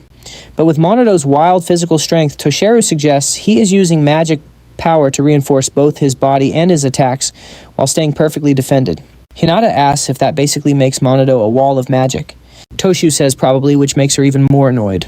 When asked why he is still unsure of their full power, Toshio admits their magic is just abnormal. To put it simply, these two are absolute monsters who have completely surpassed the magic nobles in every single way possible. And there it is. You and I just witnessed Minato catching the fake Chrono and kicking him straight into the dirt. Stick with me, the instant that fake Chrono hits the ground, he's already leaping back at Minato. Everyone watching is absolutely floored as these two keep clashing high in the air. Yuka and the others knew these guys were strong, but seeing them go all out, now they totally get why the whole world is obsessed with them. Sanada looks at the stream numbers, and yeah, this fight is breaking every corner of the internet. Shiru says it's officially peaked. At this point, the entire planet has its eyes on this duel. Footage starts pouring in from cities all over the world. From New York to Seoul, people are glued to their screens watching Chrono face off against the legendary Minato Kusanagi. After an endless trade of blows, Minato gives the fake Chrono some props before deciding to end it. Just as Minato moves for the win, fake Chrono strikes back with a level 9 dark spell called Shadow Scythe. Minato counters with level 10 null magic, Gigant Hex deleting the scythe and slamming Chrono into a nearby building. Now pay attention, the SMT members are losing it over that level 10 raw power. Yuika is just stunned by his strength, while a news helicopter desperately tries to keep up with Minato's rush. The pilot is yelling because Minato is just moving too fast to track. The feed cuts out and the reporter snaps at his cameraman for losing the shot. Minato finally reaches the beaten clone and lets his guard down, giving the fake a chance to start another spell. But Minato tells him to quit acting and the fake instantly vanishes. With the performance over, Minato quietly sighs, relieved his little trick worked in front of everyone. His anti-mon gear was at its limit. Turns out holding a level 9 clone spell is harder than it looks. The clone was weaker and could barely even talk. Nearby, Takigami is thanking her stars. She still can't believe Minato and Chrono are actually the same guy. Usually casting 2 spells like that is impossible, especially with 0 time to reset the duplication magic. He was already maxed out. That's why she built gear to handle some of the spell casting automatically. In theory, it lets a mage use multiple types of magic even if they're physically pushed to the brink. Still, Takigami knows it took insane focus to pull off both at once. One slip and that clone could have easily attacked the innocent crowd. You and I just realized the truth. Minato was basically putting on an epic show against his own clone. Takami says only Ichami Minato could pull off something that brilliant. Once it's over, he calls Leona and tells her to stop jamming the signal. Leona calls him by his real name and says after a show like that, no one will ever suspect him again. Shocked, Minato asks exactly when she found out. She's known for a while, but she's saying it now because she feels their time together is ending. Minato agrees and Leona simply says thanks. She's truly grateful he was there to save her, their team, and the entire world. With crime dropping, Minato says the Shadowbringers will finally lay low. Leona offers him a family discount for future jobs and he says he'll keep that in mind. They say goodbye and suddenly his teammates are swarming him with questions. Minato tells them Chrono got away, but he's pretty banged up and won't be back for a while. Shido looks super embarrassed and apologizes for ever thinking Minato was actually Chrono. The others apologize too, but Minato just tells them not to sweat it. Everyone makes mistakes. Hinata screams, asking how they got so strong. She realizes she's got a long way to go to catch up. Shido is just baffled that Minato still has energy left. Minato is just happy he finally separated his 2 identities. The act worked. Finally, the Shadowbringers can catch a break. Kuroi's warning still haunts him, but for now, you and I can agree the biggest threat is finally solved for good. Alright, stick with me as we see Minato turn his life into a total media circus. He is dropping merch, collabing with creators, and hitting live TV to talk about his insane level up and brutal training. Back at school, it is total chaos, as a mob of girls surrounds him, begging for handshakes, hugs, and even marriage proposals. The crew wonders if their famous boss can survive this fame. Little do they know Minato is actually losing his mind from all the attention. The fangirls are just too much for him. He straight up dives out a window and sprints away, cursing Shido for this public nightmare. Just when he thinks he is safe, an army of fans tracks him down. He spends his entire day running for his life and begging for a single moment of peace. Back home, the sisters check in on him. Minato says he is fine, then pivots the conversation to their big moving day. The girls handled all the cleaning while he was escaping mobs. Yuika excitedly explains their new 3-room apartment, meaning everyone finally gets their own space to relax. Once they realize they will not be catching Minato sleeping anymore, they get all flustered and look away, leaving him completely out of the loop. Suddenly his phone buzzes. He steps out onto the balcony and picks up a call from Takigami. She asks if he has a minute and if he is doing all right after all that public madness. Minato credits her for things working out even if the fame is weird. Takigami just laughs and tells him that being popular is hard work. Minato tells her to call whenever, since she is not just a friend but the only one who actually knows the real him. Takigami thanks him and ends the call. Staring at an old photo of herself and 2 friends, she quietly wonders what is next for her own life. We do not see what happened next, but pay attention here, it gets better. Fast forward a few days and dozens of fresh recruits are gathering at the police training grounds, all dreaming of joining the Mizuwa Sisters squad or training under the legendary Captain Minato himself. Yuika is shocked by the turnout, but Ruka knows it is all Minato. Ryuji reminds them that excitement won't matter if they can't survive the brutal training about to happen. Suddenly, Minato steps onto the field, and the recruits immediately start geeking out. Already sick of the praise, Minato drops a massive wave of terrifying magic pressure that freezes every single one of them in their tracks. Once the crowd finally settles, Minato commends them for not collapsing and says he planned to go easy, but looking at them now, he has changed his mind. The veterans know the boss is annoyed, but these rookies have no idea. After his trademark hellish physical and mental drills, they are already on the floor whining. A few even start shouting about abuse and threatening to quit. But the real show starts when Yuika and the team begin blasting spells at Minato's barrier. The recruits just stare, finally realizing this isn't anything close to a normal training session. Finally, Minato ends the drill and tells the whole group they are moving on to magic power testing next. He gives them 5 minutes to breathe before heading to the lab. Watching him walk off unfazed, the rookies decide he is a total monster. Meanwhile, Ryuji and the sisters are already critiquing their own performance and planning how to level up. Seeing that the recruits realize the whole team consists of monsters, One guy actually cries as his cute image of the sisters shatters. Later, the power levels come in. Yuika hits a massive 120,000 and Ruka clocks in at 118,000. Ryuji is at 105,000 and Shido hits a solid 112,000. The rookies are stunned, wondering if the team is on par with the nobles. Minato explains that Yuika started at only 2,000, reaching this peak through pure grit. Fired up, a recruit asks if they can actually reach that kind of power level too. And you know what Minato says? Yes, trust me, watching them get motivated like this is pretty epic. Minato figures his team can now solo a chief demon or take down a general if they fight together. But he knows it is not enough. The Demon King and Demon God are still out there waiting in the shadows. Shido interrupts his thoughts, saying they need to talk. One look at his face tells Minato that bad news is definitely coming. Hours later, Minato is in a suit at a fancy mixer between the nobles and the police team. Hating every second of this stressful party, before he loses it, a sharp-looking Shido thanks him for showing up. Minato gets that teamwork is key, but wonders if they really needed an entire formal party for it. Shido explains that the nobles are just celebrating their return to power, especially since the police image got a massive boost recently. Minato realizes there is no escape from this party, so he just stands there, pretending to enjoy himself. After a brief pause, he even gives Shido a rare compliment on his suit. And that is where we leave it. Trust me, you will want to see what is next. Alright, you and I are diving back into the life of our favorite overpowered main character. Minato is hyping him up, while Uka enters in a flared gown, apologizing for its weight. Ruka follows her out in a long dark blue dress, also apologizing for taking so long to get ready for the party. Then Sonata shows up in light green, totally shocked by the huge crowd that came out to celebrate them. Yuika asks Minato if she looks weird, but he calls her adorable and starts showering all three girls with his signature dramatic praise. His over-the-top compliments make them blush hard, and Ryuji realizes Minato never holds back when he is around the ladies. Right on cue, Hinata walks into the room wearing her usual grumpy facial expression. She is rocking a red gown alongside Toshiharu and Riku as the heads of their families. Minato tries his usual praise, but Hinata tells him to knock it off immediately. Totally fed up with him, she storms away with Riku. Minato asks Toshiharu why he showed up, and he explains it is part of their official cooperation deal. Toshiharu leaves without a word, leaving Minato stunned by his bluntness. The girls apologize for their dad, explaining he is just the silent type. And Minato says it is fine. Suddenly, Minato senses a weird energy and turns his head to scan the room. Now pay attention, because the vibe is about to shift. He sees a mysterious girl in black, but the host starts introducing the big guests before he can act. First up are the SMT members, followed by the Magic Nobles. Finally, the Mage Association director, Momoyu Hifumi, walks out with his daughter, Chloe Momoyu.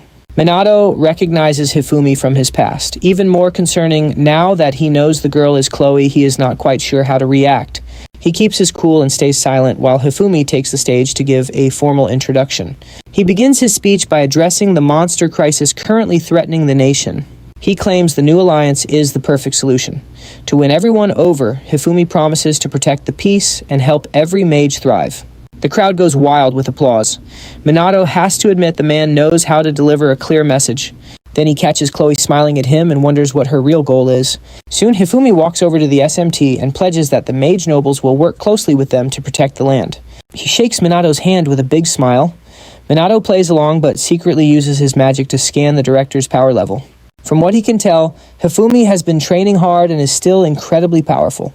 Honestly, it feels like this man hasn't changed a bit since Minato saw him 50 years ago. Let's take a trip down memory lane together to see where this all began at the Mage training grounds. Back when new cadets were joining and the original Minato was leading the drills, he challenged them all to attack him at once. But a young Hifumi yelled back, calling him a jerk and warning him not to take them so lightly. Young Takegami scolded him for disrespecting a legend, but Hifumi did not care about Minato's famous reputation. He swore to put that smug face in the dirt, teaming up with Takegami to launch a combined water and dark magic attack. The duo gave it their all, but Minato just blocked them with a basic level 1 spell. Hifumi was furious, but Minato just ignored the tantrum and wiped out every single cadet with wooden spears. Most of them gave up right then. Minato knew he had held back, but seeing his level 4 magic was enough to break their spirits. But Hifumi stood back up. He shouted that the fight wasn't over, and he was just getting started. Takegami was just as stubborn and joined him. Pleased by their grit, Minato let them try again. They fought with every ounce of energy they had, but eventually realized that Minato was a total monster. With the other cadets gone, Minato was actually impressed by these two. He ended the session and told them to rest. As he walked away, Hifumi fired one last dark spell, refusing to quit. He vowed to beat Minato one day before finally collapsing exhausted to the ground. Seeing that fire in his eyes, Minato knew right then that the boy would become an elite mage. When Takigami tried a sneaky hit too, Minato realized the association had just landed two very interesting recruits. As Hifumi fainted, he swore to beat the legend. Minato simply told him he would be waiting, and the flashback ends. Back in the present, the reincarnated Minato thinks about how that wild kid grew into a man of power and wealth. He considers telling him the truth, but remembers the warning and decides to keep his secret for now. Shortly after, the SMT is officially introduced and everyone is told to start mingling. Just as Minato thinks he can relax, Chloe walks up. She introduces herself and says she has been waiting to meet him. You and I both know this is just the start. Minato praises her as a mage, but she says she is not even close to his level. Stick with me because you and I are about to meet a girl who seems just a little bit too perfect. He can't quite put his finger on it. Chloe hopes they'll be friends since her intuition says to trust him, and Minato plays it cool. Nearby, Ruka and Yuika are getting nervous watching them, but they figure it's just a greeting. Later, Chloe says she's excited to work together, and Minato agrees. When they finally shake hands, Chloe feels his magic power and smiles, glad to see he's actually a decent guy. She promises they'll see each other soon and heads off. The next morning at school, Minato is busy dealing with his usual fan club. Just as he's hitting his limit, the teacher walks in and announces a brand new transfer student is joining their class. Then Chloe Mumu walks in. She introduces herself from the Mage Academy and grabs a seat, leaving Minato totally floored. The rest of the class recognizes her as the girl from yesterday. They whisper about how rare it is to see a Mumu family member out in public. Once the intro is done, the teacher points her right toward the empty desk, sitting next to Minato. Clue sits down like it's no big deal. During the lesson, Minato whispers that he's shocked she actually came, but she just reminds him she told him so. He keeps his eyes on her until the bell rings. The second class is finally over, and everyone is obsessed with her. Yua notices her instant popularity, as even the guys who usually bother them are totally starstruck by Chloe. Ruka and Ryuji show up and start questioning her real motives, since this transfer happened way too fast to be a coincidence. I know what you're thinking. This timing is definitely suspicious, and Yua feels the exact same way.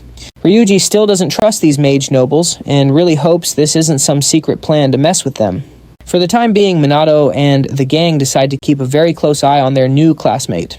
About an hour later, they're stunned when Shiru reveals that Chloe Mumu is officially joining the team. One of them actually shouts out in disbelief. Shiru explains that she'll be a bridge between their team and the noble families to help build a much stronger alliance. That's the whole reason she's here. When Chloe gets a turn to speak, she introduces herself politely and asks everyone to be kind to her. Her sweet vibe actually relaxes Yuika, who welcomes the newcomer with a friendly handshake. While the girls chat, Shiru pulls Minato aside to apologize for the surprise, explaining that this was a direct order from the top. Minato says it's no problem and admits he kind of saw this coming once the two groups teamed up. Shiru looks relieved, but now watch closely because we're about to see if Chloe can actually handle this hardcore training. Even when he cranks up the intensity until the others are begging for mercy, Chloe doesn't just keep up, she makes it look easy. No matter how much Ruka pushes herself to catch up, she just can't close the gap. It's obvious to everyone that Chloe is on a completely different level. During the break, while everyone else is gasping for air, Chloe asks if they're really done since she's still got plenty of energy. Ruka is totally shocked that Chloe is so relaxed after a workout that would usually leave them exhausted. Chloe walks right up to Minato and mentions how tough his methods are. He asks if it's too old school for her, but she says she actually likes it. Hard training builds better combat skill, and pushing your limits helps sharpen your magic and technique. She even tells Minato that his loud coaching style is great for keeping everyone focused. Seeing that she's smart as well as strong, Minato praises her insight, and Chloe proudly reminds him she's a top-tier student. Soon the others admit she's the real deal, and even ask if she'd be willing to give them some pointers. Chloe praises their hard work too, saying she always knew the team was top-notch. When they finish, she goes right back to chatting with Minato. Meanwhile, Yua is starting to feel a bit jealous of how likable Chloe is to literally everyone, including maybe even Minato. Knowing Chloe might be stronger than her, Yuika worries she'll lose her spot as Minato's main partner. She and her sister try to shake off the negative thoughts, telling themselves Minato wouldn't just leave them behind. Still, they can't help but glare at Chloe while she laughs, with him wishing she'd back off just a tiny bit. As the alliance moves forward, Minato notices that even though the monsters keep appearing, the nobles are actually helping out much faster now. With the team expanding, they've managed to keep the casualties way down. But with threats rising, you and I know that Minato must stay on his guard.